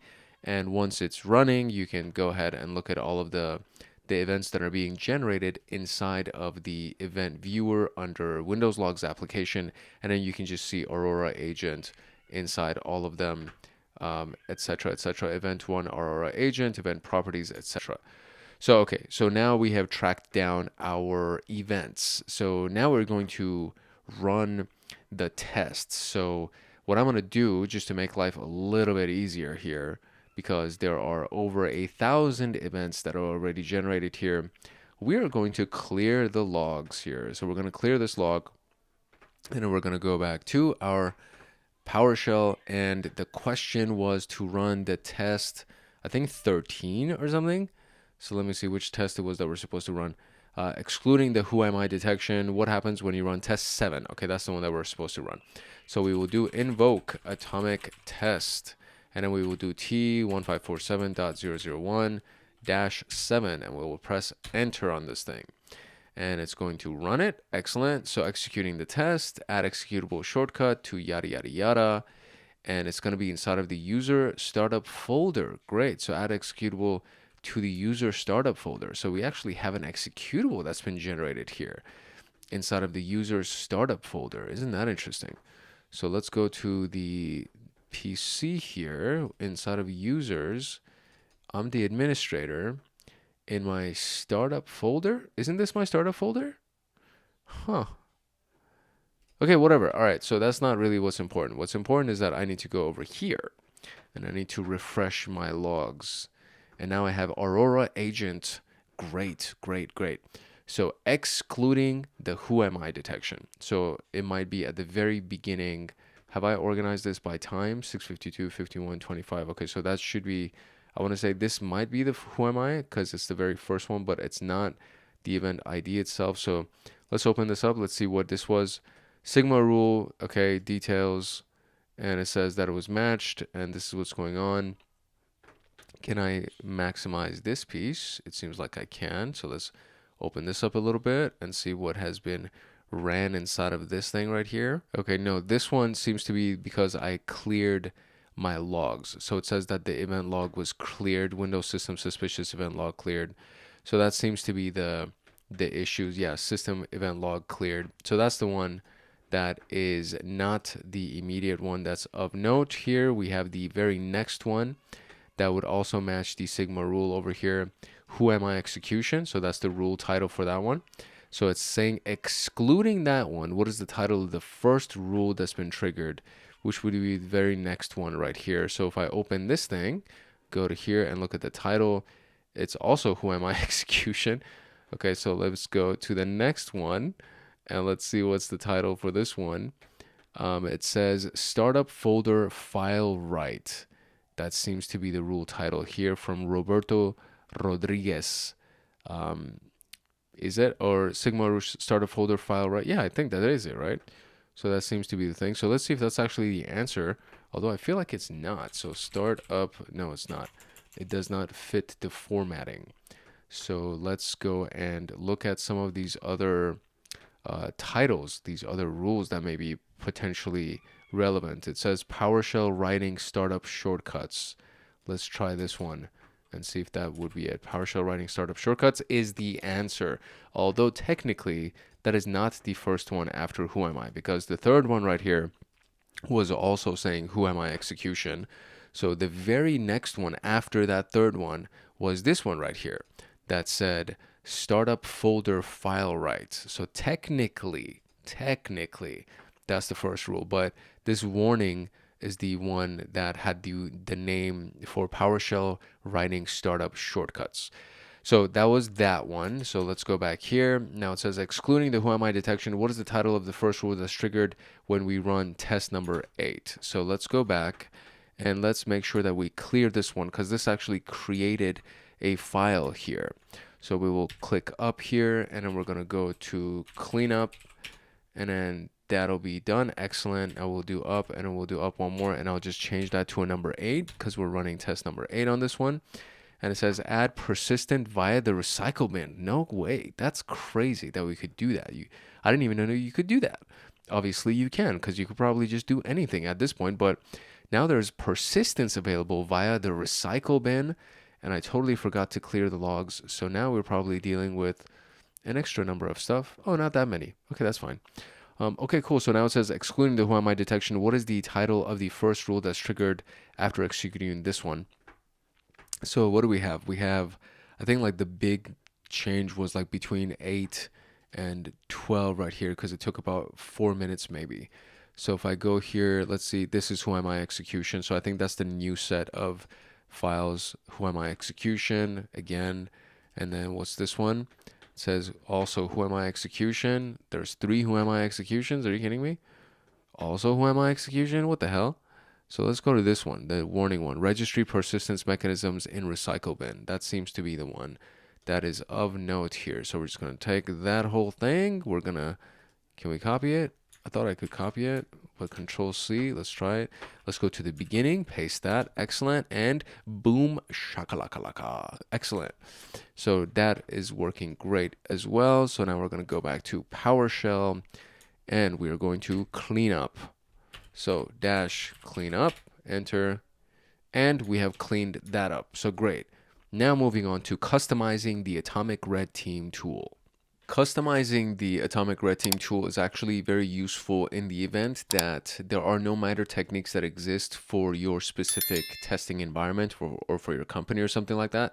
So you can actually create some customizations and input arguments, and I think there's even a GUI that can be accessed for this specific tool. So the contents of the atomic files, the input argument field defines a hash table wherein the key is the input name and the value is another hash table specifying the input argument. So we can look at the create account local account technique as an example of this.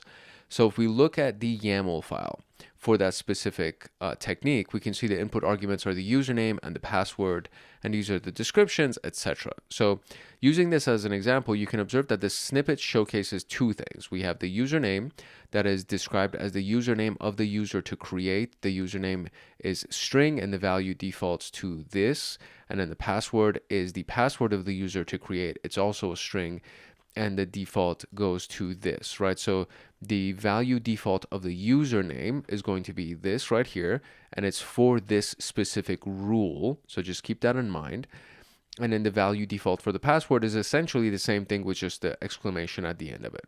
So knowing this, we can execute these atomic tests it'll create a username and a password. And then we can test this by actually doing it manually by executing that specific atomic test, which is basically what this looks like. They'll run a test and it says executing test, the created new user in the command prompt. The password does not meet the password policy, whatever, check the minimum password length, whatever. And then more help is available here. Done executing the test, create a user in command prompt. And then if we just run the net user, which is the command that will just list all of the users inside of a Windows machine, but just make sure that you're using it inside of the PowerShell.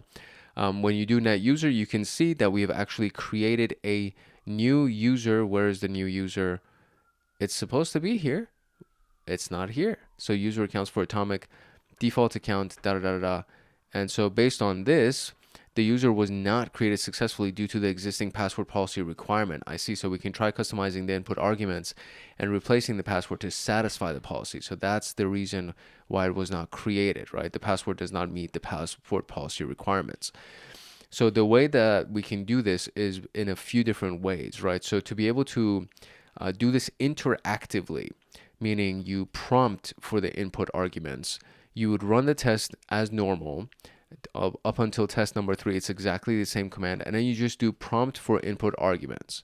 And then there's another one where it says input arguments pass a hash table that contains the key value pair of the input arguments in its value. So you would, in this case, need to actually create that hash table, which is going to be the custom args right here. That variable is going to include the username being THM-atomic, password being the actual password, which seems to be less secure than the other password, but whatever. So you would do Invoke-Atomic test, and then again, this part is exactly the same as before. And then now you're doing input arguments and giving it that variable that you just created with the username being this and then the password being this. And it will actually go ahead and run it, and it'll create it, and then it created the TH-atomic password, THM-atomic password. So when we run net user again, we can actually see that we have THM-atomic. So these parameters can be used in conjunction with the cleanup parameter. So there's another parameter that basically is for cleanup. So you need to specify the values used to revert successfully after the execution. So you would run the test up until test number 3, exactly the same. Prompt for input arguments, and then do cleanup at the very end of it. And then it runs it, enter a value for the password or press enter to accept the default. Password of the user to create it is this. Enter a value for username or press enter to accept the default. Executing cleanup for the test.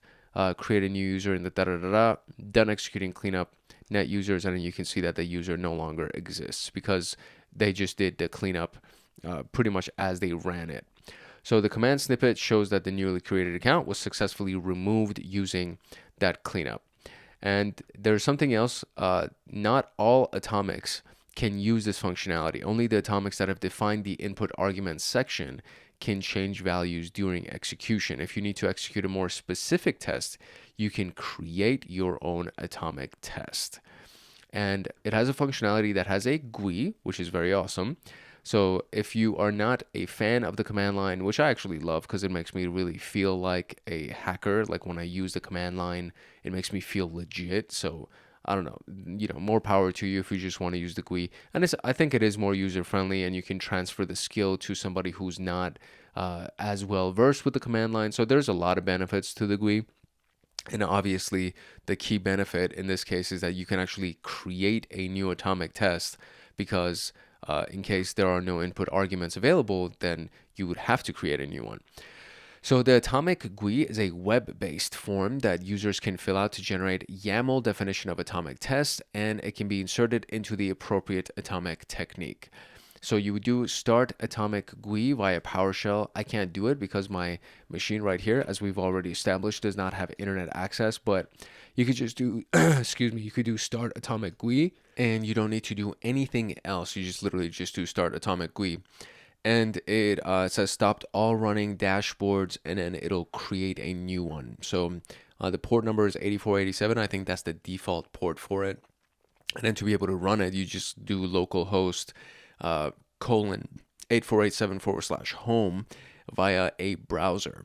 And the local host is technically, I think, the 127.0.0.1 address as well, but you can just do localhost and then go to 8487 on the port to actually access it. And this is what it looks like, and it's actually very good looking. It's not a bad design for this. So you can observe that all the values needed for a test can be quickly filled out, like atomic test name and definition, supported platforms, attack commands, command executor, required elevation and cleanup, custom input arguments, prerequisites, and their executor or executor. So this is what we have. Demo atomic, demo. Let's kind of zoom in a little bit here. The attack commands would be echo A to the C test folder that's available over here. The executor would be PowerShell to run it. And then the cleanup commands would be del for delete, and then you just delete that. So there you go. And then generate the test definition YAML. And that's pretty much it. That's all it has. Looks like it's very, very simple. And I mean, it's very useful, honestly.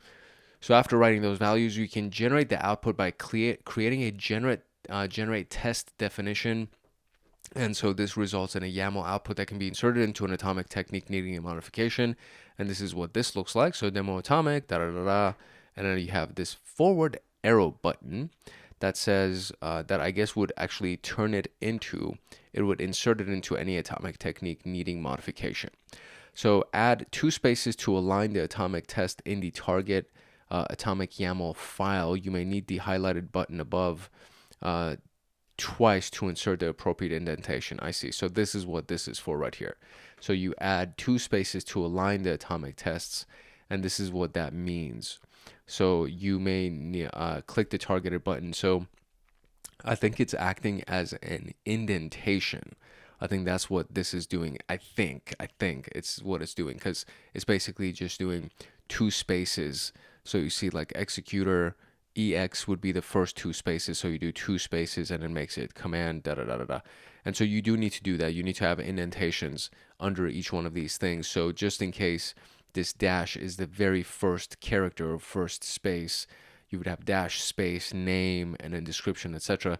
Just in case these things aren't properly spaced, you would use this specific arrow to create that space.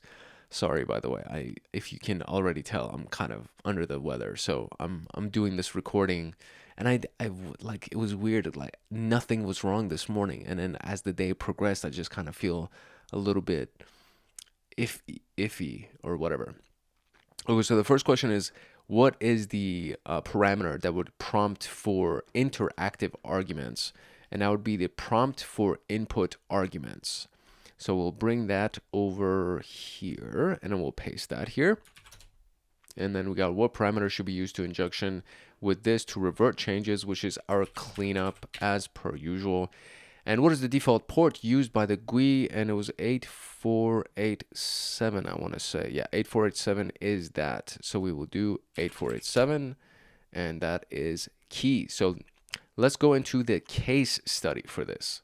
We are now going to apply everything that we have learned in this exercise. So APT37 is also known as the Reaper group, and they've been active since 2012 and believed to operating out of North Korea.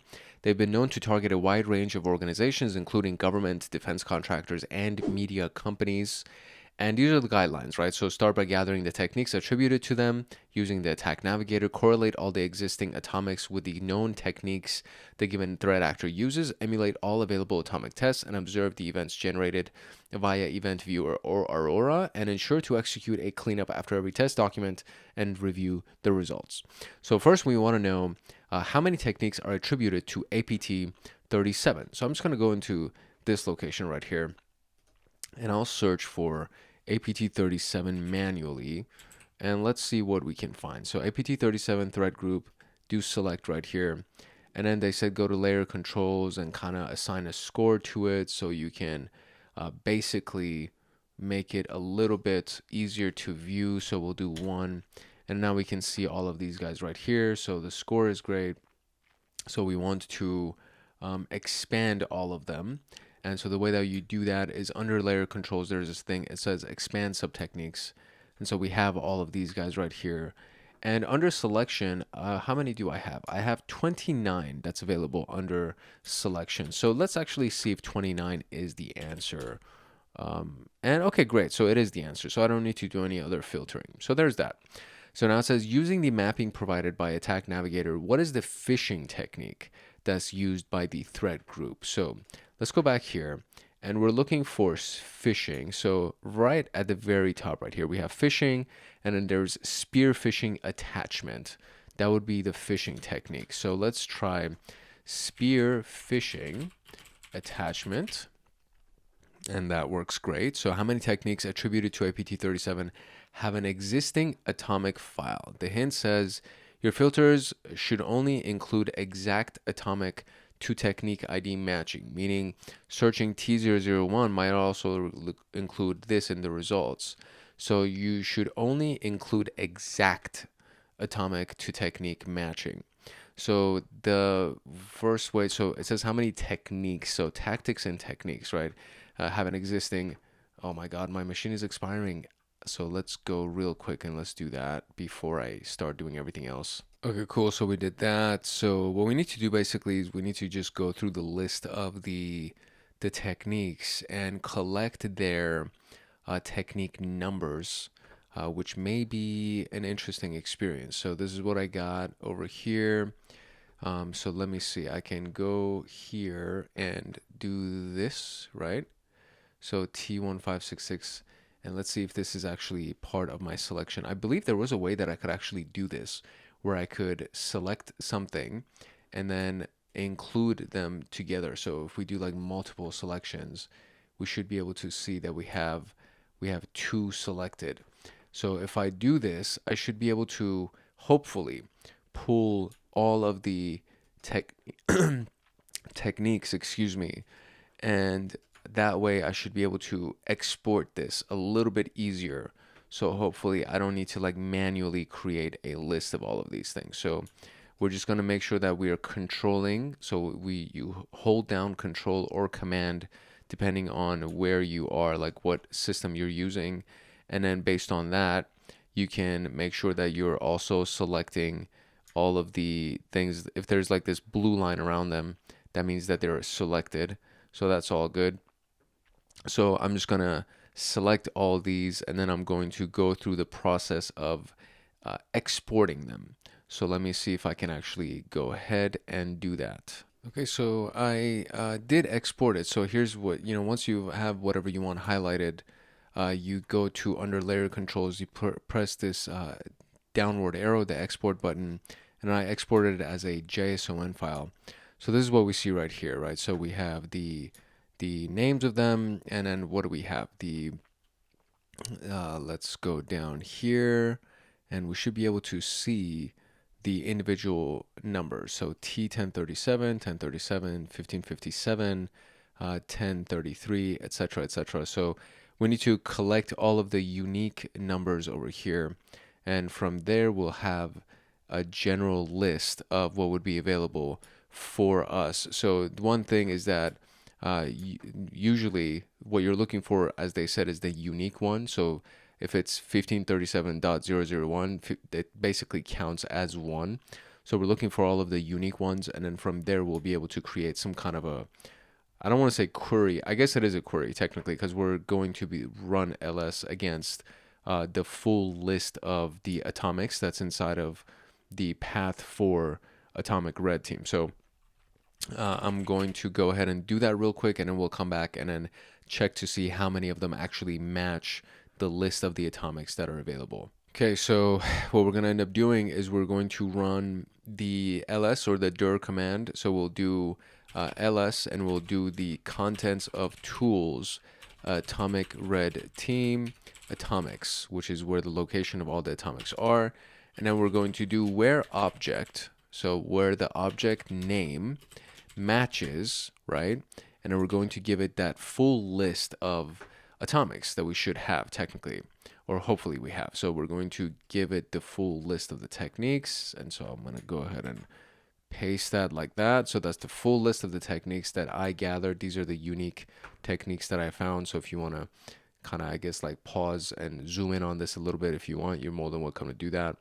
T1189, 1059, 1203, 1106, 1055, 1027, 1120, 1057, 1082, 1033, 1123, 1005, 1105, and 1529, I believe, and we'll see, hopefully. So we'll run this and we'll see what we can actually find over here. Okay, so here's what we got. So now, you know, it says this is technically 1, 2, 3, 4. So this would be 5. So let me just count these real quick. Okay, so here's where this seems wrong. Like something about this feels incorrect. Maybe I didn't have the full list, or maybe I didn't search for this correctly. And I apologize if that's the case, because it feels like there is there's a discrepancy here, or that there's for sure a discrepancy. I'm just trying to figure out what the discrepancy actually might have been. So looking at this, comparing to this list, this number right here, everything that we see right here, all of them counted would be 24. If you remove all these ones that have extensions, you would be left with 10, because it's 24 in total, and then we have 4 here, 8, 9, 10, 11, 12, 13, 14. So removing all that, we would be left with 10. So 1, 2, 3, 4, 5, 6, 7, 8, 9, 10. Neither of those answers is right. So 10 is not right, 24 is not right. When I did a little bit of Googling, it seems that the answer is 21. And in this particular case, I can't imagine why that would be the case. And the only thing I can think of is that I miscounted. Like when I went through this full list of techniques that's available over here, so T1189, etc. Like as I went through this, it seems like what I did, or the number that I got was incorrect, or the full breakdown that I got was incorrect. So I'm going to do a little bit more troubleshooting and see if I can find an answer for you. If not, we're just going to move on from this, and we're just going to move on to the next question. But obviously there was some kind of a discrepancy between what I found and what the other students found. So let me see what I can find here. Okay, so just to troubleshoot this for you, just to kind of walk you through what I'm doing over here, I went over here, and instead of manually selecting any of these things, I went under selection controls. I searched for APT37 again. I exported the entire 29 list. So under layer controls, did exported the entire list, and it's inside of a JSON document. And basically I copied the contents of the JSON document. I went to Gemini AI and I pasted those contents. So let me actually just show you what I did. So this is what I did. I first pasted the contents of the entire JSON file.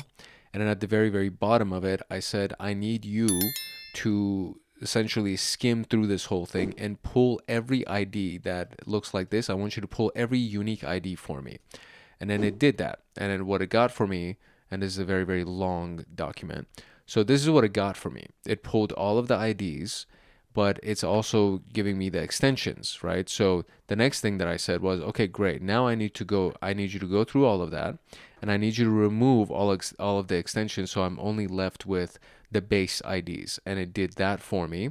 And I said, okay, great. Now I need you to go ahead and format it so that it's separated by these pipes. So I have this full list of IDs.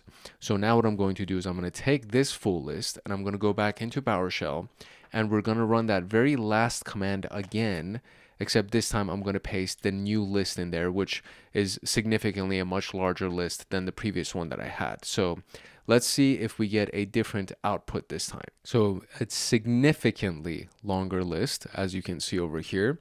And now we need to basically just count all of the unique ones that are not included with an extension, right? So we just need all of the uniques. So this and this and this, none of these things, because these all have the same base ID. So here we go. Let me count this. Okay, so this is also a much different output. It's in the 30s at the very least, and the answer is 21.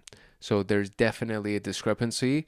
I mean, I don't think it has to do with me at this point because I exported the entire list that was available on the on the attack navigator, and at the very least the first number was right. So the techniques that were attributed to APT37 was indeed 29, and then just based on that, going through the entire list, which is actually very, it seems silly that all of those things that were pulled generated a completely different set of number that's greater than 29. That just doesn't make sense to me.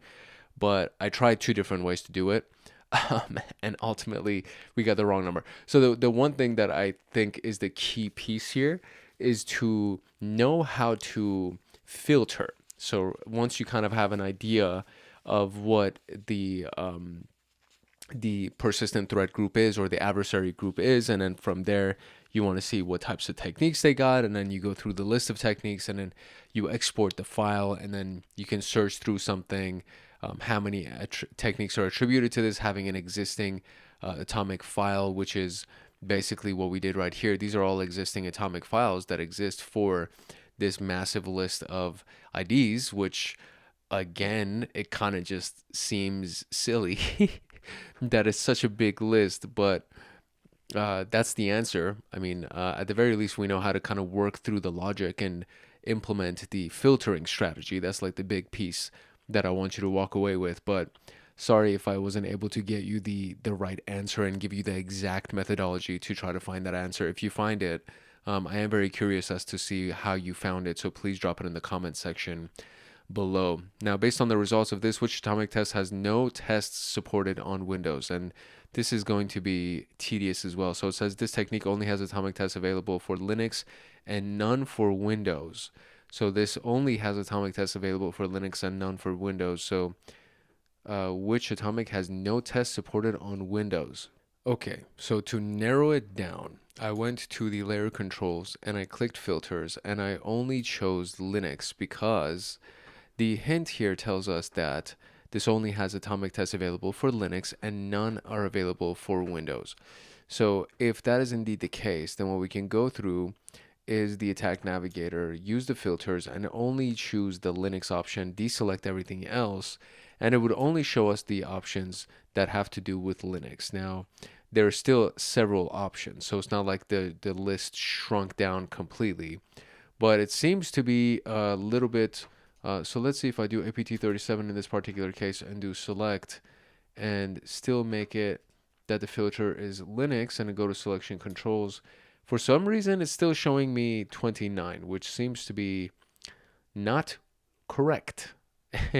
So using, I guess, straight up work ethic in this case, I kind of have to go through the research for this. I almost want to, again, just kind of search the internet for it because it would be much more time saving. It would be like easier on time spent if I did that instead of going through each one of these manually. So that being said, let's see what we can actually find. Okay, so the answer is 10.059.006, and in the attack navigator, this falls as Python. So 10.059.006, which isn't that long on the list, but essentially looking at this whole freaking thing and then comparing it to the results of each one of these freaking things, and going at 10.0.0.5.9.0.0.6 and it's showing details, right? So if we do invoke, I'm completely misspelling that. So if I do invoke atomic test and then give it the 10.0.5.9.0.0.6 and then do show details, if we do that, it will hopefully give us some information. So 10.0.0.10.0, right? 1059-006, show details, invoke atomic test, and nothing actually has shown up. So 10.059.0.0.6. So there is no YAML file for it. So if I do 10.0.5.9 just by itself, there's no YAML file, and obviously .006 was also no YAML file for it. So that would be the conclusion that we would use to imply that there's nothing for Windows, because it is listed in the full list of atomics as we saw over here, or as we saw in the previous portion right here. So it is listed inside of the full list of atomics that's available, but it just so happens to be that there's no YAML file for it, which is, I guess, the reasoning that I'm using to imply that there's no Windows version of this. So that is the way that I was able to conclude that specific answer. So now we can move on to the next question here. What is the description of the prerequisite needed for atomic test 10.0? I keep saying 10.0, so 1055-1. So what's the description of that? So we'll do invoke atomic test, and then we will do 1055-1, and then we're going to do show details like that. So that's the full command. So let's zoom in. There you go. I'm going to press enter on this, and then it's going to give me some details here. So now it says, what is the description of the prerequisite that's needed for this? So dependencies, the 64-bit version. So let's see if that's actually it. So atomic commands, atomic test name, description, etc. Dependencies would be the prerequisites that we have, and then nothing else. So the 64-bit version must be installed, is what the description of this one is. So we will do Control-C to copy that. Go back here, press enter, and there's the answer. How many atomic tests have met the prerequisite for atomic 10.0, or I keep saying 10.0, atomic 1082? So it was the check prerequisites. That was the thing that we were looking for to try to see. I just want to make sure that it is actually check prerequisites in the atomic red team element. And then once we do that, yeah, check prereqs is the command. And so it's going to be the whatever the name of the, or whatever the number for the ID was, the number for the ID. Yeah, that makes sense. So prerequisites 1082. So check prereqs for T1082. So let's go ahead and do that. We're going to go right here, and I'm going to do 1082, and then we're going to do check prereqs like that. Press enter. And how many do we have? Damn, there's a lot. Holy crap. So it says how many have been met. So there's a lot right here. Okay, very good. All right, so that's the list. So technically, it's actually just checking. So there's check, it's been met. Check, it's been met. You can see that, right? 4 met, 4 met. So this is essentially 1. That's 1, that's 2, etc. So I will run through that real quick. The very last one has not been met. So it says this one is not met. And altogether, there's 16. So that would leave us with 15 that have had their prerequisites met. What are the 3 event IDs logged based on the execution of this test? Provide the IDs in ascending order, for example, 1, 2, and 3. So now we actually are going to be running these things, and we're almost at the home stretch here. So we're going to run the test for this one, which will be the event IDs generated for running test 1547.001.3, 1547.001.3. So let's go here, and we will, what is it? We're going to go over here. We're going to clear this log. I'm going to clear it. I think it'll be in the sysmon, because I'm not going to look at the Windows logs. I want to go back into the sysmon log. So I will do Microsoft, I will do Windows, and then under Windows, we're going to go to sysmon, and we'll look at the sysmon log real quick.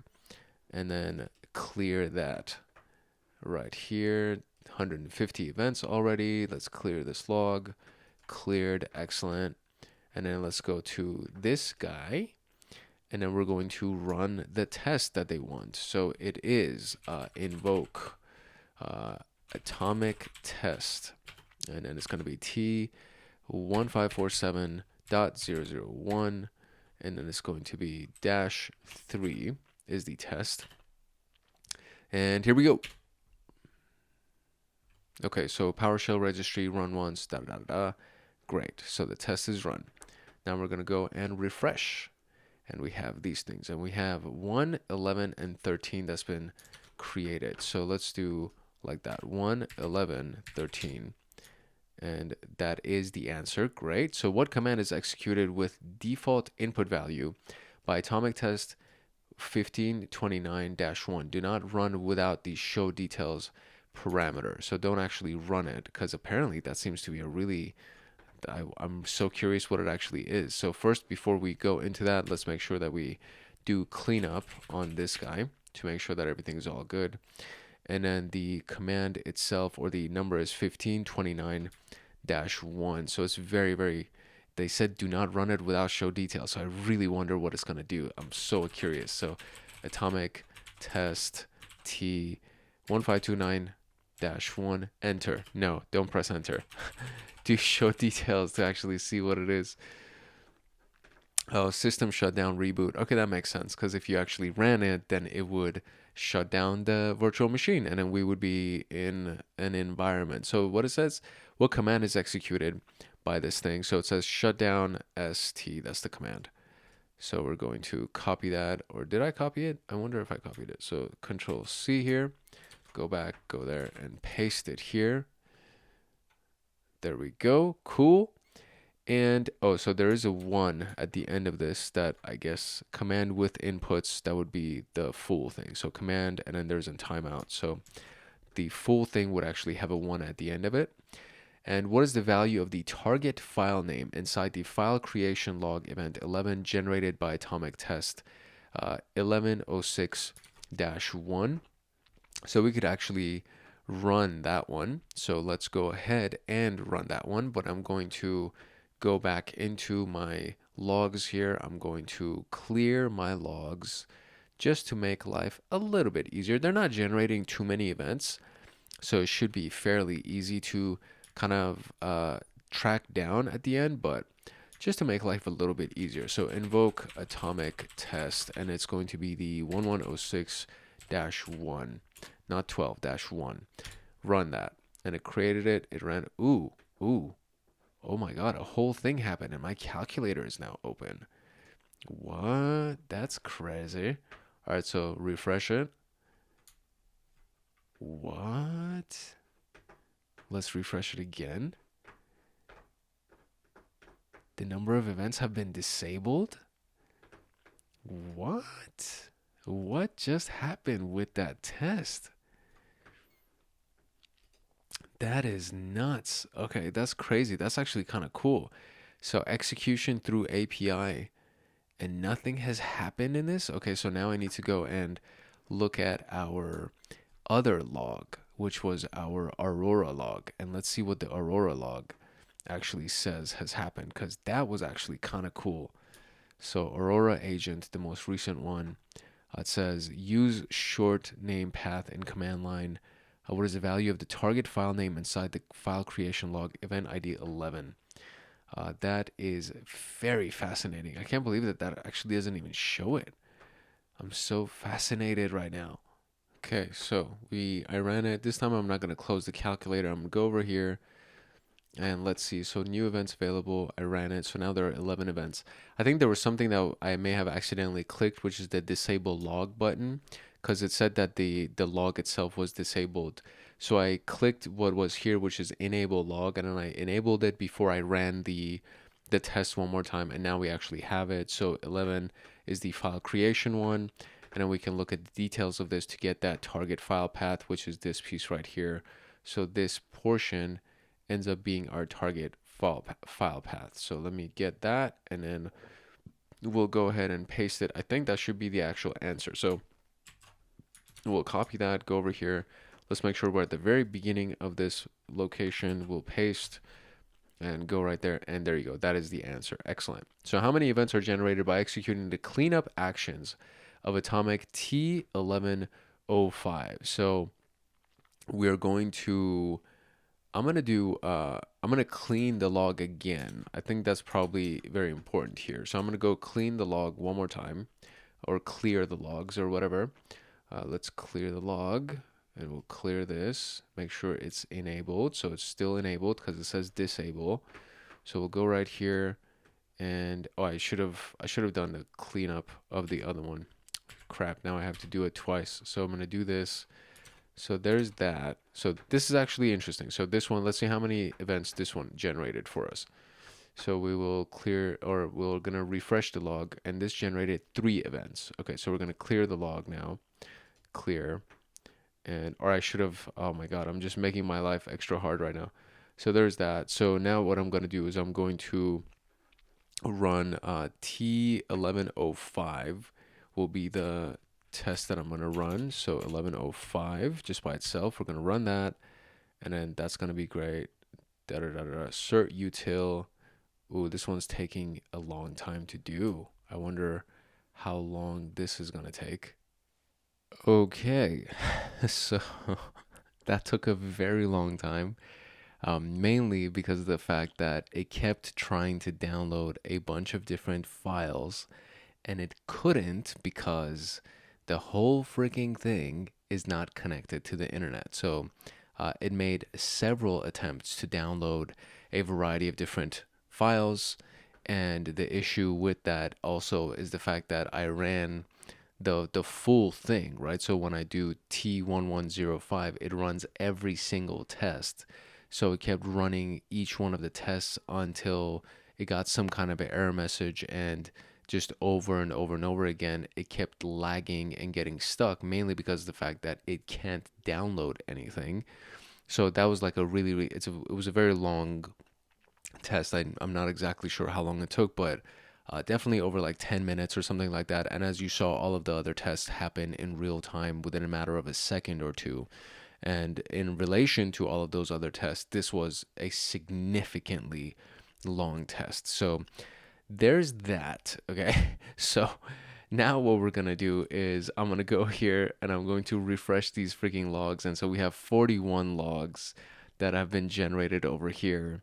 And here's the truth, right? The moment of truth here is we need to find out how many logs are generated when we do our cleanup of that. And I'm super curious what this is gonna look like, because it wasn't really successful. Like everything that I did, or this did, or attempted to do, was not successful. So we're gonna do cleanup. Hopefully this doesn't take forever.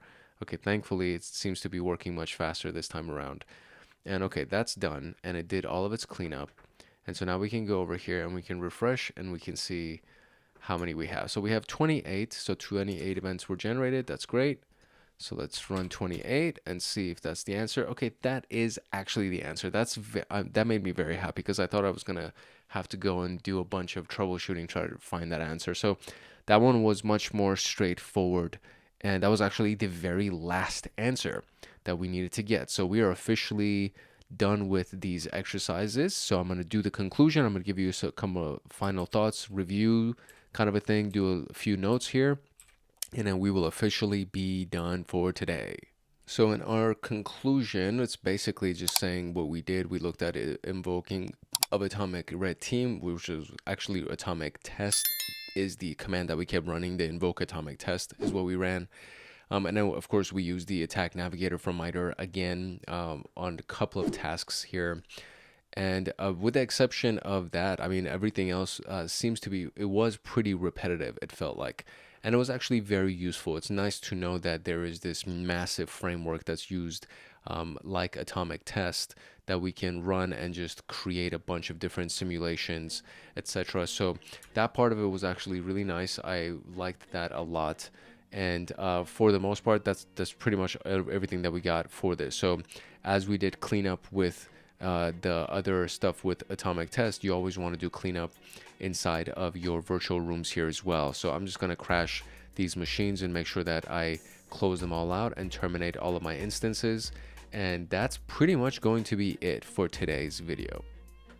If you found this video useful, I do encourage you to check out the rest of the videos on our channel, and of course make sure that you like, subscribe, and turn on the notification bell so that you get notified the next time that a video comes out on SOC Level 2, as well as the Pentest Plus, the CompTIA Pentest Plus playlist that started earlier this month. I want to say started last week actually. The first video dropped last week, and then there's the next video that's going to drop this Friday, and then it's just going to keep going. We're going to drop new videos every single Friday, and that's going to be for CompTIA Pentest Plus based on the guidelines of the CompTIA PT003 examination.